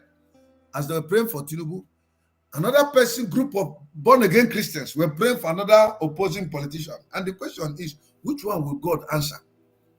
You see, we're just crazy people. We're just crazy. We don't know our left from our... May I say, my brother, if I may interject there, we're not crazy. We're not crazy. We've been mentally conditioned to behave like we're doing. And it goes back down to the Berlin Conference. They've conditioned us to hate everything about who we are and to completely love the very things that is oppressing us. The Bible was put in our hands to do a purpose, for a particular purpose, to make us forget who we are, to make us love the very thing that is actually enslaving us and not question our leadership. So we need to wake our people up from the ground up in awareness. Why? Yes. The craziness there, if you look at what it means, it's not madness. It is being unreasonable. That's the definition of that. Are people being crazy? They are being unreasonable. They don't want to reason. Because Pius Anyim was the governor of Ebonyi State. Pius Anyim was Senate president. This other person, what's his name, was the governor. When Pius Anyim was the governor, what's his name? I don't know. I don't know their names. There were two of them that were contending. Both of them were members of Full Gospel Businessmen Fellowship, Executive Chapter in Abakaliki. They can give you their name. Have they given you the person's name? One of the governors. I'm looking out for it. Sam Egu, I remember. Yeah, that name. Okay. Now, Sam Egu was a born-again Christian of Assemblies of God with Pius Anyim. Pius Anyim also Assemblies of God. In fact, born-again Assemblies of God. And these two men were members of Executive Chapter, Full Gospel Businessmen Fellowship in Ebonyi State, Abakaliki there. Now, Anyim and Egu were fighting who controls the political machinery in Ebonyi State. In the process, there was the divided camp of two brothers born again. There were Christians that followed Sam Egu, there were Christians that followed Anyim. And they were each praying against each other for God to hear. At the end of the day, some of their members were killed where they fought. They were all praying. That's what I'm saying. They're not being reasonable. That's how crazy I mean. I'm not saying that they're mad. It's not being reasonable, because if you're a reasonable person, you are a Christian. You sit down and say, you are a brother, you're a brother. Why are you fighting? I thought you should pull your resources together. Egu effectively is the governor of the state and he is the Senate president. Allow the governor do his job. President do your thing. If people will not agree together, I'm not going to pray for any of you. A Christian that uses his mind will look at it that if I pray for Sam Egu, I don't pray for him, then I'm making a mistake. So I can't pray for any of you. There you go. My brother, may I say something? You see, the kind of Christianity that we were taught, and there's two different kinds. In Europe, and I'm sure I don't know if you're in Europe, you will find that there's a lot of Europeans that hardly go to church because they've engaged their minds. In fact, the number of people that are going to churches as Europeans has dropped so drastically that the numbers that are going back, that are filling those places, are Africans all over Europe, right across Europe. That's what's happening. The belief in the faith of Christianity is being propped up in Europe by Africans. That is the reality. No. That one is a different field if we're going to delve into it. And it's very deep. It's very deep because as I'm talking to you, I'm a born-again Christian. Yes. Do you understand me? And I don't reason that way because the same Bible that they read is the same Bible I am reading. Please hear me. I'm not trying to blame anybody. But what I'm saying is that what is being used, what is being done in Nigeria is deliberately being, they are indoctrinating us to never question authority. Now, the way they are teaching Christianity and Islam in Africa is to make you believe that whatever the pastor says or the imam says is correct. Golden. Don't question it. Yeah. That is what I'm trying to get at. It's wrong. And many of us, we've grown up with that from the ages of 4 till the time we are adults. And we are doing that without even knowing psychologically. We need to break that. That's what I'm saying. So I hope that's clear. Very clear. It's okay. It's okay. It's okay. Very so clear. That is the area I'm focusing on. We need a lot of work to do. Those of you that are practicing Christianity, you need to infuse it into the discussions now to awaken our people that, look, we encourage you to use your mind. You need to quit. If this doesn't feel right for your community, stand together and say so. Because you must test the spirit. You know, because if they don't, because what is happening is that when you said, for example, now, when they said they started fighting each other, because that's what the pastor said. Once the pastor said something, my pastor said, they don't use their own brain. Once the imam says, they don't use their brain. We need to, if we are going to break this down, it has to start with the psyche of our people, to wake them up to know that they have the power from within, to now exercise within their religion, to hold those who they see in authority to account. So that's what I'm saying there. So I hope you don't misunderstand me. I'm not. No, I don't. That is why Kelechi and Prince, we have a great job to do in Biafra. A big job when Biafra comes.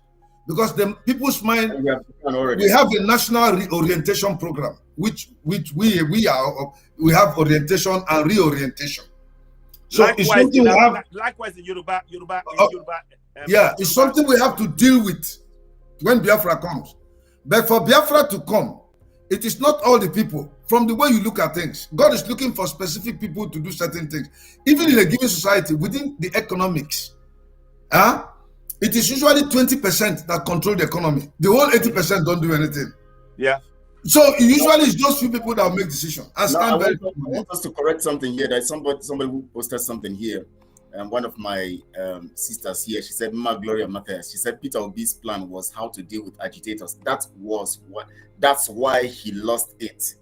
God doesn't answer such prayers. You see now, she's getting it wrong here now, because she believes that the reason why God didn't respond to Peter Obi is because he was thinking of the agitators, dealing with agitators. But now it sounds funny, because God didn't stop Peter Obi because God didn't want him to deal with agitators. But now you see the level, the spiritual dimension now, that because of the way our minds have been programmed about these religious things.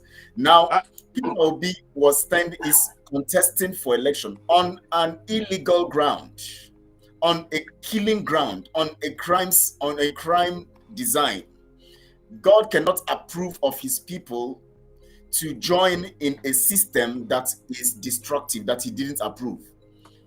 Nigeria is a British construct. It's not God's construct. So anybody who, whether Atiku, whether Peter Obi, whoever stands on Nigeria is not going to be in the will of God, because the person is against the people, hence against God. Because now you're forcing the people into a thing that they don't. Nigeria is a lie.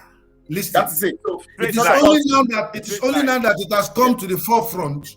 Yeah. And this is the time God is doing something, because all this while the people were not ripe enough. The few people that should talk like we are talking. You see, the war that took place in 67 to 70, that 30-month-old war, not many people were that informed as to speak for their various nations. But now we come to, that during that war, the whole of Nigeria was against the Southeast. But now, Nigeria is divided.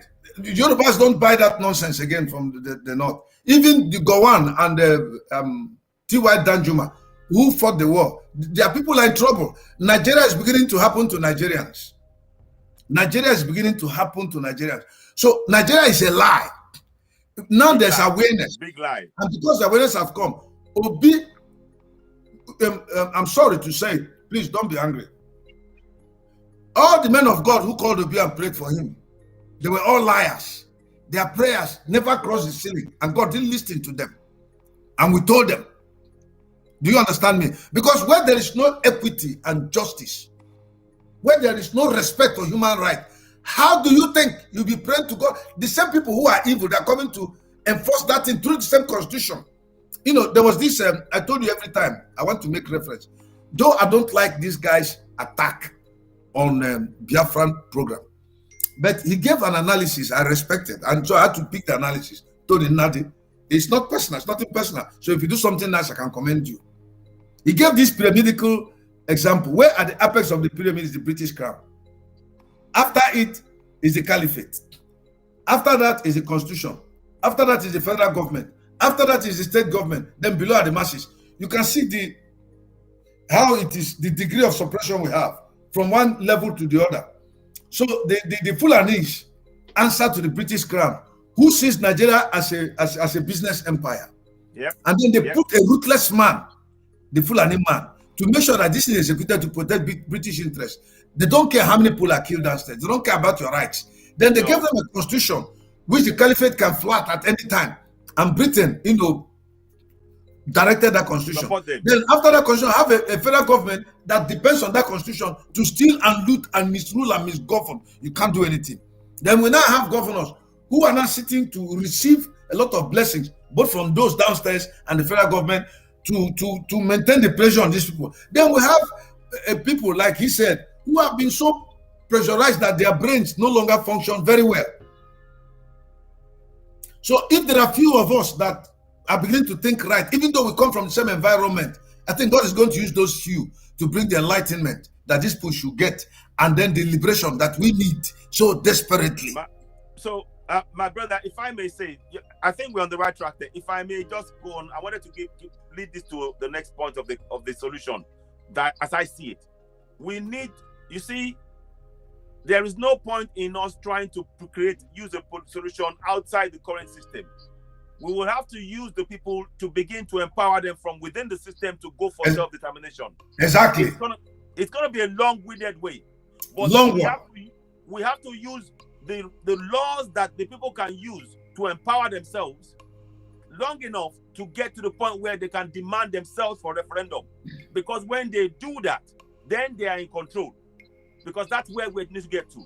So what I propose is, in the current system as it stands, those two things I said before, the sovereignty thing, I know we don't agree. I don't agree with the Nigerian constitution. I want it to come down. But the people who are still believing in the system, we have to give them the things that they can use as tools to break that system down themselves. Very well. Because even if there's an argument, yes, sorry? Because even if there's an argument, yes, you're correct. Because even if there's an argument about the definition of people, the superior argument here is that the people is not defined based on one particular people. So if it's the people, then it's talking about the Nigerians. That's what it means. So they can use it as a means of fighting for them. So we need to, you see, we have to meet the people where they are. Where they are right now is to believe in one Nigeria. And we have to meet them and say, okay, this is your own law. Okay, now you can exercise those powers. Now, this is your own law. It gives you the power to participate by questioning and hold them to governance. So when they start doing that, from within the system, we are changing their mindset. When they start doing that and they start seeing that change is happening, they say, hang on, right, okay, we can use our mind. Because right now, they've been conditioned to always pray, alone. You can pray, but you need to take action. How many of our people are taking action? Now, when they start participating, that means they're taking action. They will stop everybody from the local councillor to the local government chairman, to the state of assembly, the House of Reps, the senators, the government officials, all of the police, the army. They are working for you. When the people, if we get them to start looking from a community point of view, the sovereignty belongs to every single community. And when we get the community to stand together within that community, to begin to now use the sovereignty and the participation combined in a group format, we will get them to the point whereby they demand for referendum themselves, because they will see with their own eyes the failings that we see. You and I, that we see what is going on. They will see what we are seeing. Right now, they can't see what they are seeing. So if they don't see it, now that at this point where this election has taken place now, because they all came out to vote Obi, because they believe in the lie. The impression they gave in the atmosphere is that they are not going to tolerate anything, anything that falls short of their expectation. Now, suddenly, this election is worse than any other one that has taken place in Nigeria so far. So at this point, ever. Okay, now at this point, they should be angry. But I tell you, but they won't be angry. They won't be angry. Yeah, exactly. They can never be angry. Exactly. That's number one. And number two, neither can we advocate for violence.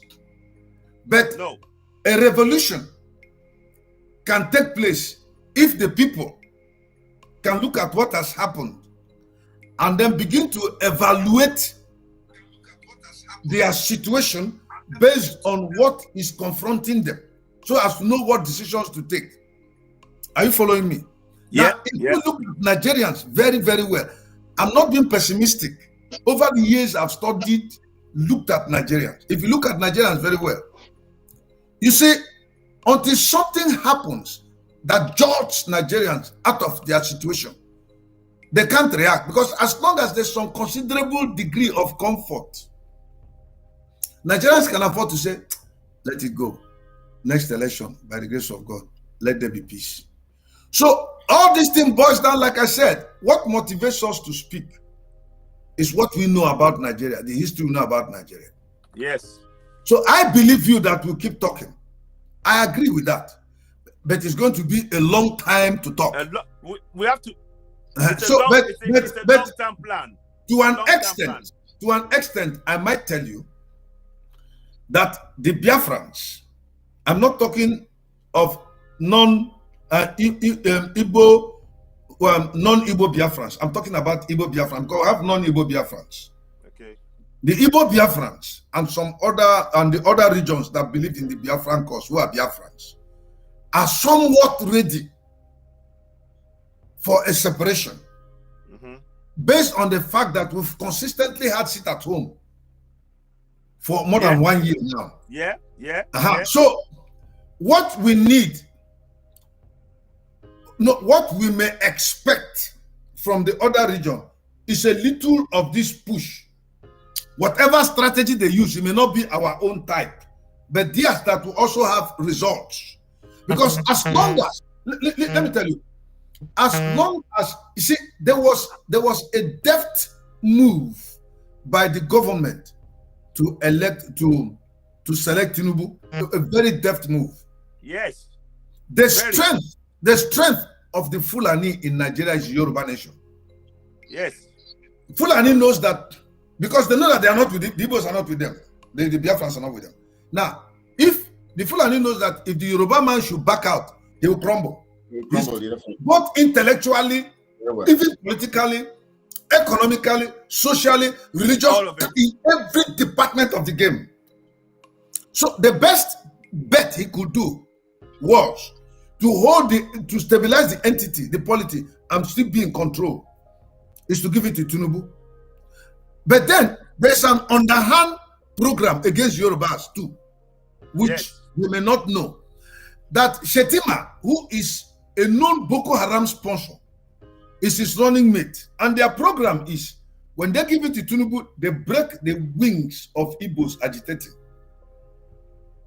Then number 2, any Yoruba man that wants to agitate, why are you agitating? Your brother is the president. Are you with your senses? But that same brother is an old man who cannot stand up for 1 hour talking. And it's not coherent sometimes. So if anything happens to him, according to the constitution, the next person that climbs the seat is the Fulani man, Shetima. And it's a non-Boko, listen, it's a non-Boko Haram sponsor. Now, Buhari cannot have given this government to another person who is not committed to the Boko Haram cause like himself. He can't give it to Atiku. Because when Deborah was killed, Atiku saw it and spoke against it. Then he went back and they rebuked him. He changed his word again on Twitter. So Atiku could be rational sometimes. He could look at something, this is not right. But Shetima is a die-hard fundamentalist that wants the Boko Haram to overrule the whole of Nigeria using their religion. And Buhari is a very smart guy. The Bible says, that which you have heard from me, commit thou also unto faithful men, who shall be able to teach others also. There must be a line of a descendant, a generation of committed people. And Buhari has looked all around. The only person whom he knows that can carry out Boko Haram agenda very well and give Nigeria, because his tenure is coming to an end, is Shetima. As best candidate to Atiku. If anything happens to Atiku, is coming up. And now, the problem there is, if Shetima comes up and begins to raise a high hand, Yorubas, if they talk, they will kill them in their droves, because you validated this election. We voted your brother. Yeah. Right? And if the Igbos talk, the same fate will meet them. We were telling them, don't go for the election. You're wasting your time. They refused. Yeah. So you see, they are held into a very big trap. But unfortunately, speak all the grammar, show all the knowledge you have, the citizen AY. They will not follow you. At least I'm sure Nigerians will not follow you in the next 10 years. Because what has happened recently is enough to cause them to get up and say, no, we don't want. But you can see Aisha Yusufu is telling them that they should depend on the court. And I bet you, some Nigerians, like those Christians who prayed, are already thanking God for the next election. It's crazy. Prince wants to say something. I think he's been waiting. Prince, you can go on, please. Yeah, I like to follow orders. I like to take my time. And the more I listen, the more I got so provoked in my spirit. Let me make it clear, because we speak for a reason. We speak for our own conscience, and we also speak so that when it begins to happen, somebody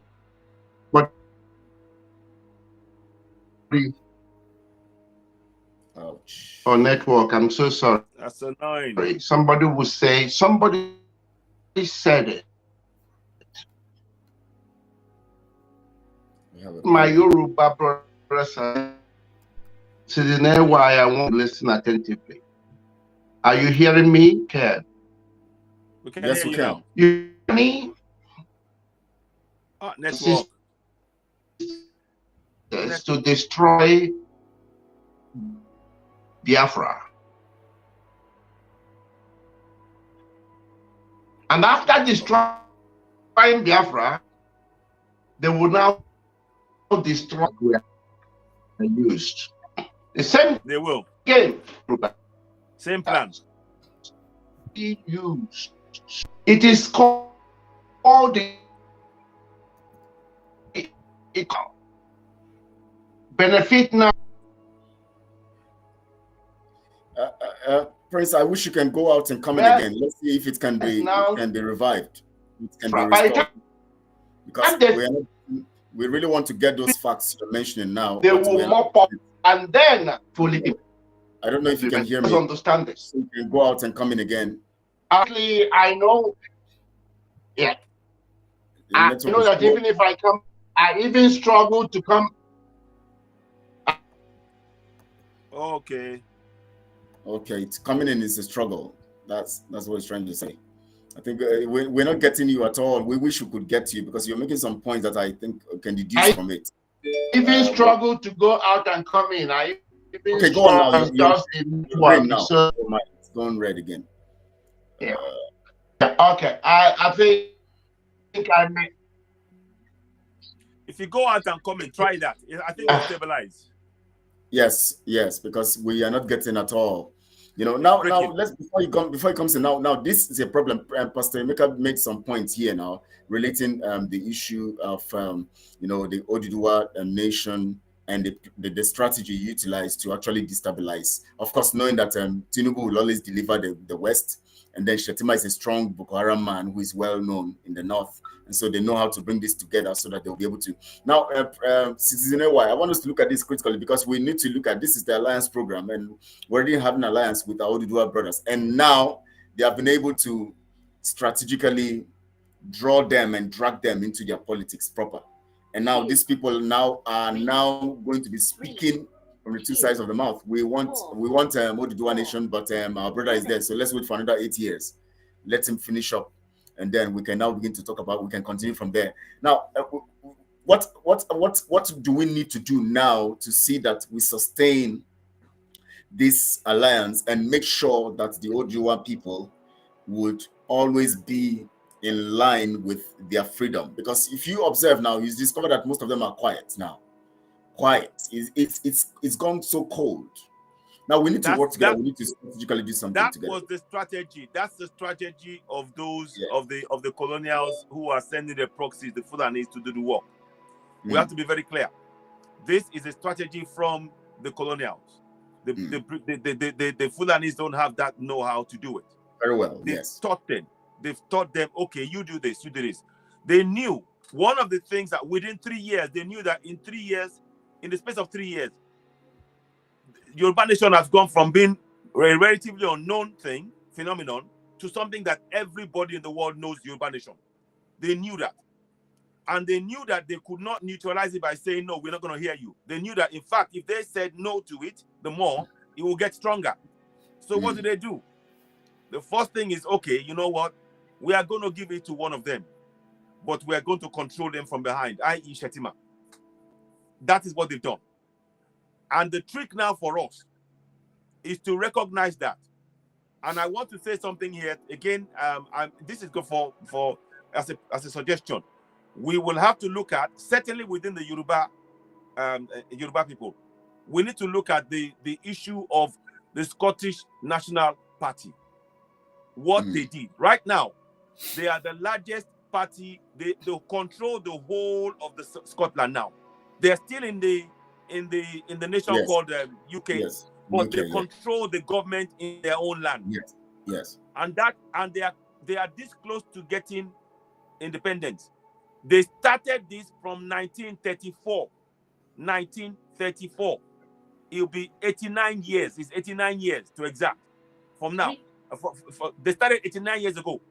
In 2007, they became the largest party in the whole of Scotland to run their own governance. They won by 1 vote in 2007. I state all of this because we will need to adapt what we are doing. For me personally, I personally believe that the Biafrans should continue the struggle in the way they're doing it. And we will still continue to have our alliance in terms of discussions.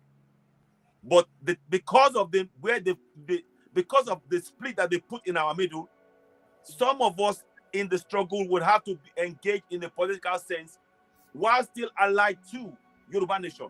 We need to do that because that is the only way to keep the momentum going. Because if we go now and say, oh, we want Yoruba nation, like you said, they will go, hang on, you say, your man is in government. So what are you saying? Go and talk to him. So they've created that split right there. What I'm saying is that we will need to look at that Scottish plan. Yes, you need to penetrate it. Exactly, penetrate it. If we don't penetrate it and we stay in the same place, we're not going anywhere. We can talk till the cows come home. We're not going to move. So I am saying that the time for us within, certainly we might start this process from the Yoruba side, and then we'll see how things progress from that point of view. But always, my goal is 1, Yoruba nation, 2, Yoruba nation, 3, Yoruba nation, nothing else. But we need a process to get from where we are now to get into Yoruba nation. And that is what we have to be realistic about. And we have to bring the people along at the same time. That is why we need to be understanding what structures they have now. Get the people to understand that the structure is the one holding them to ransom. Once they understand that, they will join us in breaking it up. We cannot do it on our own. We are too few in number. Right. We need people on ground to understand. That is the mindset we need now. We need to radically change the mindset of our people. So it is going to be a lot of maneuvering in the system, but always with the goal of getting self-determination. And never allow them, we must never allow them to call us secessionists. We are not. We are guaranteed under the UN law the right to self-determination. And that is all we're simply expressing.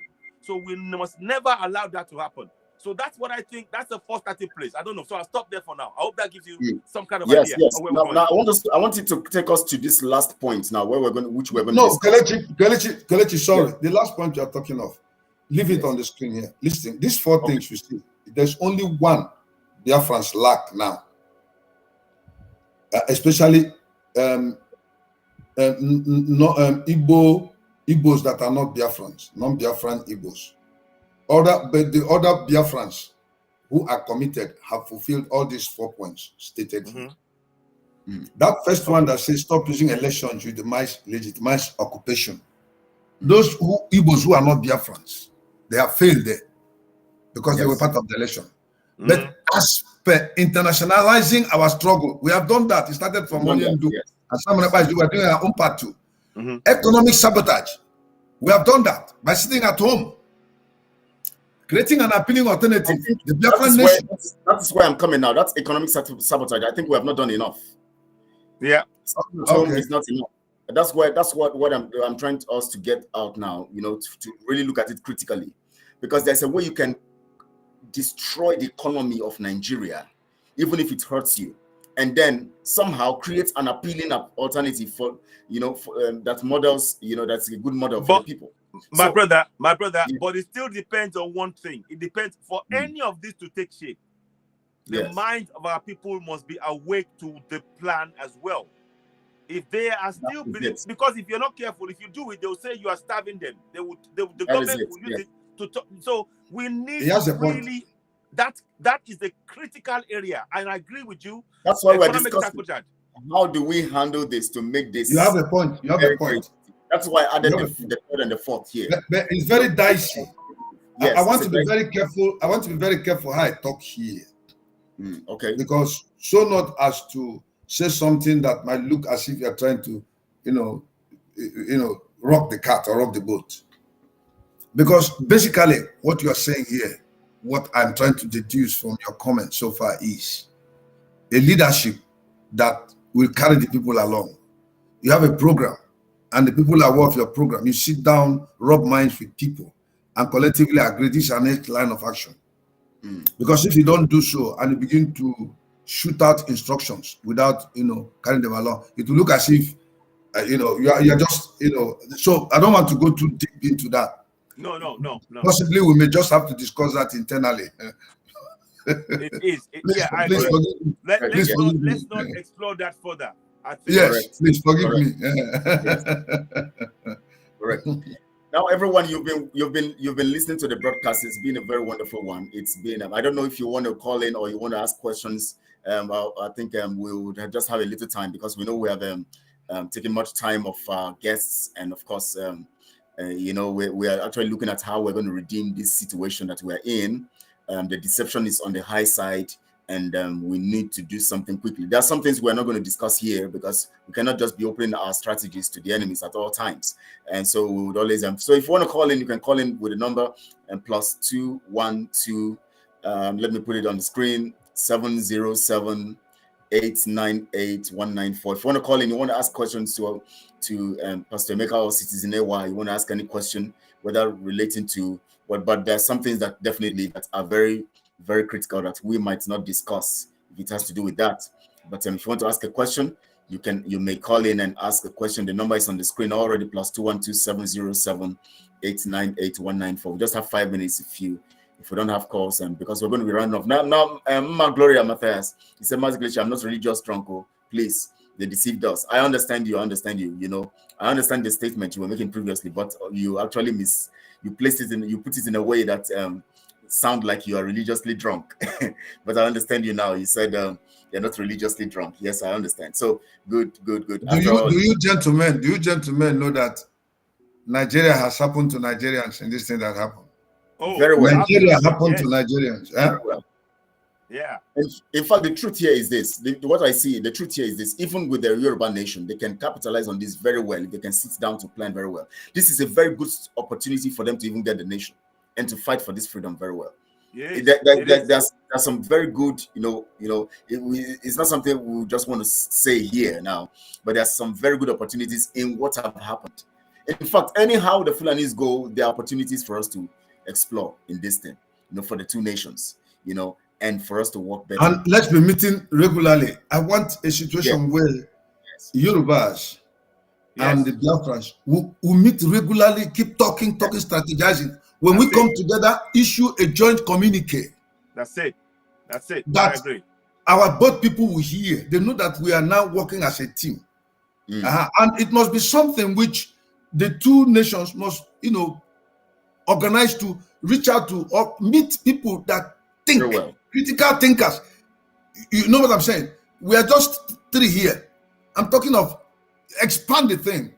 Yeah. Yes. Yeah. Indeed. Regularly they meet, not once in a while. Issue joint communiques. Yes. Yeah, we need to do that, and of course get more of our intelligent people who understand what the times. Yes, we invite them on. Talk to them. Great Yoruba leaders.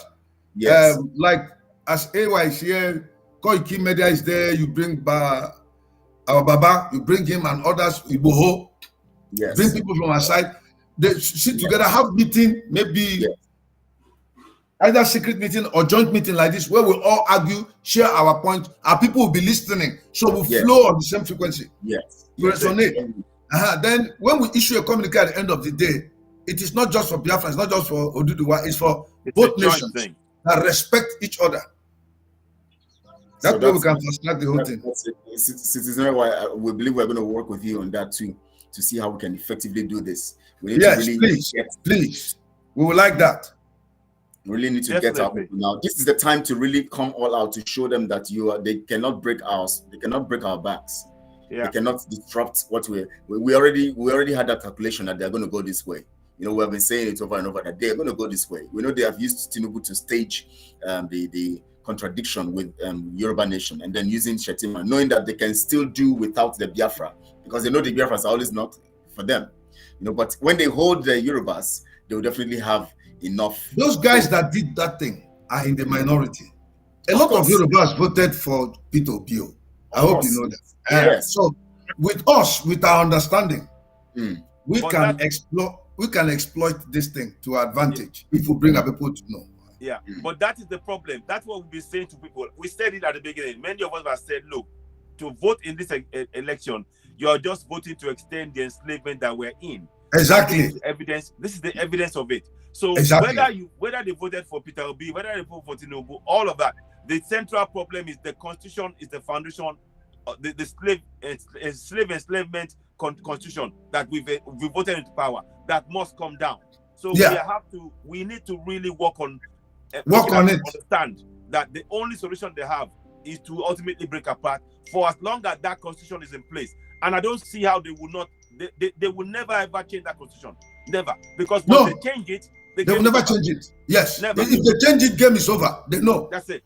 And you know, my dear friend, that at the back of all this manipulation is Britain. Their business. Nigeria is their business. It is. Nigeria as a nation. They see Nigeria as a business enterprise. Exactly. And the moment we begin to change, oil supplies will be cut off. Exactly. Their homes will no longer be warmed by gas. Exactly. Will no longer support the economy. They are going to die. They know what they are doing. So listen. What I'm asking you now, because we have this opportunity to meet. We don't have to just us talking. No. We have to bring what we have to bear to help our people. I would like you to spread your hands. Get your top guys, so that when we gather 8 of us discussing, Yorubas are watching. Biafrans are watching. By the time we finish, we agree on one thing. We issue, this is our agreement. That's it. They listen. They listen. We begin, before you know it, this corporation, those guys who did this thing will now know that they're not part of the Yorubas. Yoruba is not part of that kind of attitude.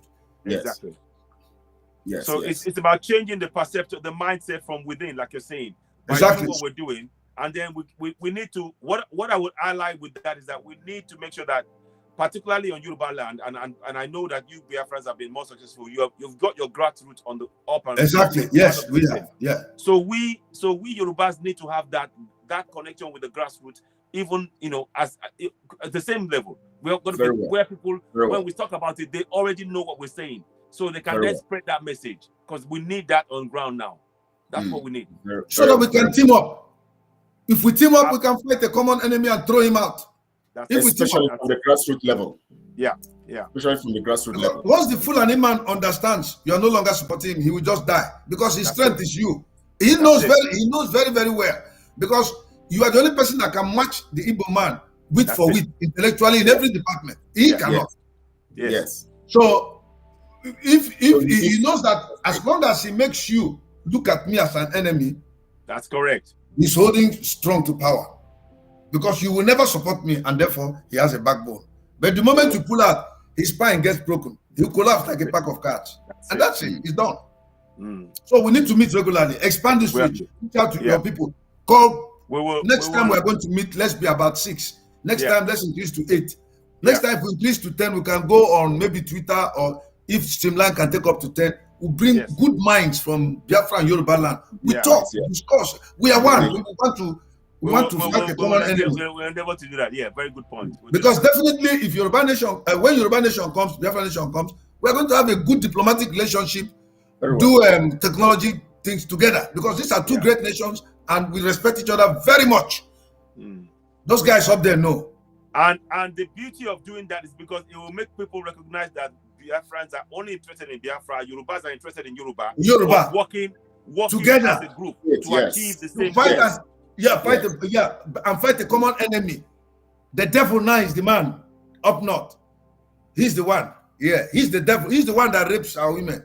He's the one that you never went there to kill in his land. You never went there. You wouldn't dare try it. He does the same thing in both nations. He does it in the Oduduwa nation. He does the same thing. He rapes our women. He kills our people. He comes to invade our land. The same thing in Oduduwa nation. The same thing in Biafra nation. So we need to do something strategically. Please, it's an appeal. Okay. Yes, we will definitely. Please extend your hand and bring more people. Because when we have people like you thinking and talking, then we're working towards something reasonable. That's it. For both nations. Yeah. I'm not interested in leadership tomorrow. I just want Biafra to come. At my age, what am I? I'm 63 years old. So what am I looking for? Yeah. I hear you. Thank you so much. Thank you. I'm very grateful. God bless you. So much. Thank you so much. I really appreciate it. And I know Biafrans really appreciate you. And Biafrans, Oduduwa people too appreciate you. The two nations are very, very, very optimistic to seeing that we move them. Some people are just afraid. They want to see what we can do to pull them out. They're so naive that they don't even know what to do. Majority of the people are naive. It's just those few that have been bribed and put in those positions where they can gain, and they're always, trying to flex their muscles and make it look like the whole of the Biafrans or the whole of the Oduduwa people are actually against their own freedom. Just a few of them. But majority of the people are for their freedom, but they need this kind of actions that will help them raise their voice, draw them out of their shell, and make sure that they begin to have a kind of voice that they can speak for them. And you would be surprised that as soon as we get this freedom, you'll see most people who come out to talk about, oh my God, thank God we're free, and the celebration. Amen. Exactly. I look forward to it. So God will help us. Thank you so much. I appreciate you so much. Just one more word. Just one more thing, please. Please encourage. I've pinned it on the chat line. The Citizen AY backup channel, because we really need that to grow, to get more people and explain to more people, both Yoruba and Igbo, about the steps we can take to within the system, to weaken the system. And I'm talking about weakening the system from within. So and you know what we're going to do? What we're going to also do is that whenever we have broadcasts from any of the media personnel from the Oduduwa Nation or from the Biafra Nation, we have to share. we keep sharing and making sure we share and take and all of that, so that we can help to spread. They will understand that we are together, because they are really coming against us with our, they take best brains from us and use them against us. We have to match them. And I was listening to the president of Mauritius and Mauritania yesterday. You know that Mauritania, they have their men in our land terrorizing us, people like Galadima and all of that. But you know what the president said? He said the reason why in Mali the terrorists are just killing and doing so many terrible things in other neighboring countries, Somalia and all of that. But you know why? There's no terrorist attack in Mauritania. And they were asking the president, they said, why is there no terrorist attack in Mauritania? He said something. He said that we already know how they operate. They are very aggressive. We meet them on that level of aggression. Wow. That's good. Yeah. That's a I said, already, wow. Yeah. So he said they know them, that they too are very aggressive, so they don't come near them. Because we meet them on that level of aggression. Yeah, exactly. And the reason why other people they don't have the political will, they are just compromising. Anyway, no, Kelechi, that of Nigeria is they are complicit. Of course, they are complicit. Based on religious affinity, they are complicit. They're using religion as a roadmap to it. Yes. Because I remember when these guys came to Ghana with their cattle, the Ghanaian Commissioner of Police, it was not their IG, or they killed more than 300 of their cattle, and the Fulanis came and apologized and said they were leaving. Then they left. You understand now? Terrorism stopped. The thing stopped. So the problem with Nigeria is that they're complicit with when Boko Haram members liaise with politicians, Islamic scholars. When the president gives, when the Nigerian government pays them 100 billion naira, begging the headsmen to stop kidnapping. It's an indirect way of financing terrorism. When repentant Boko Haram members are absorbed into the army and then trained, given weapons to go and fight, and they're sent in the east, they're complicit to it. But if you decide to deal with them expeditiously, without blinking an eyelid, they'll run away. They'll run away, I tell you. It was tried a little in the time of Jonathan, when General Ihenacho was the chief of army staff. Buhari cried out and said a fight against Boko Haram is a fight against the North, because they were killing them. Yes. Thank you so much. Before round up, please, Citizen Ewa, I want you to a word for the Biafrans, and then Pastor Emeka, a word for the Oduduwa people, just like that. Okay. Citizen Ewa for the Biafran, and thank you for the Oduduwa people. Yes. Thank you, my Biafran brothers. Please, we know. I want to first of all thank you for waking us up, and particularly Nnamdi Kanu. We didn't realize, many of us, we believed the lie for quite a number of years about Nigeria being a nation for us all. So when they came with the thing in the 67-70 war, people, the Biafrans are fighting. They are fighting against Nigeria. We're one Nigeria, we must stay one. But we didn't understand that this was part of the plan of the colonials. They were really trying to make sure that, they painted the picture of Biafra as being the enemy, when in fact that the real enemy are the ones who are propagating that fraud called Nigeria. So we are now much aware of what is going on. There is a lot of work that I want us all to do.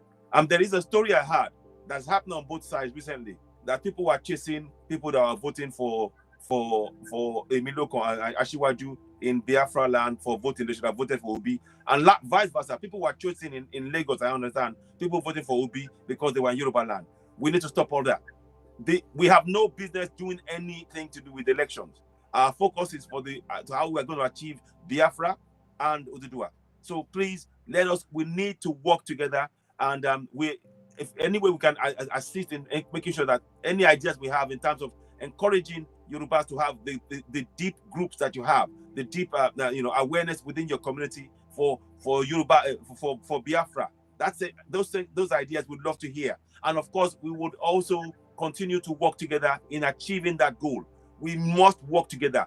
Our unity is the only way forward. If we divide ourselves, we are simply making it easy for those who are oppressing us, the colonials and the Fulanis, to continue to oppress us. So we need to keep our eyes open. The goal is self-determination. So I urge us all, let's continue to work together and continue to keep talking, like my brother has said. We need to keep talking. My brother, elder brother Emeka said, we need to keep talking, strategizing, and we'll meeting up in groups, coming up with communiques. So I greet all my Biafran brothers. We are in this struggle together. Let's continue. Thank you so much. Thank you. Well, thank you so much for that. In fact, you said a lot in that, and something came into my mind when you were when Citizen AY was talking. I don't know how we can. I think it's going to be very good before Pastor Emeka comes in. Now, I think we should have a particular whether email or something where people can bring in their ideas. It's going to be secret. It's going to be open to both the Oduduwa Nation and the Biafra Nation. We can access it, look at that, and then get the ideas of the people, so that we don't always come out to say some things. You just go there, drop that idea in that place. We utilize. We come together. Then we sit down. We reason together. We can have meetings. Reason together. Bring out some concept out of those ideas, and then begin to implement them and utilize them. And then before we know it, we have some kind of formidable force. Working together. I think it's a good one. So maybe later we're going to think about that. Think of an email that we both can access, and then people can ideas. Whenever they have ideas, just like you said, they just put it there. They just say, this is my idea, what we can do together. This is what we can do. These are the things we can do. So that will help us. And we spread it so far on our platforms to make sure that every Oduduwa person, every Biafran has that email, and then we work with that and see what we can do. So, Emeka, please, you can go on now. What about a Twitter interactive forum too, like you once did, where maybe it should be an expanded version in the future? A forum where there should be an interactive conversation, relationship. All of us, people come say their mind, even those that are for against. When those that are against speak, we use superior argument to make them serious with us. Yes, I want to. Please let me ask the name of this elder that from the Yoruba nation. What could you remind me again? Forgive me. Professor Akitoye. My respect go to him. My respect go to Professor Akitoye. I thank God for him. An elderly man like that coming to be part of this team is telling others that it is not just young men affair, that maybe it's not our being too ambitious. He's an elderly man. I don't think there's anything again he's looking for in life. So if he's looking for apart from the freedom of his people, that's a very noble thought and action. So my personal respect go to him. I thank God for his life. And I pray that God will give him grace to continually stand in as our leader here. Because all of us are younger than him.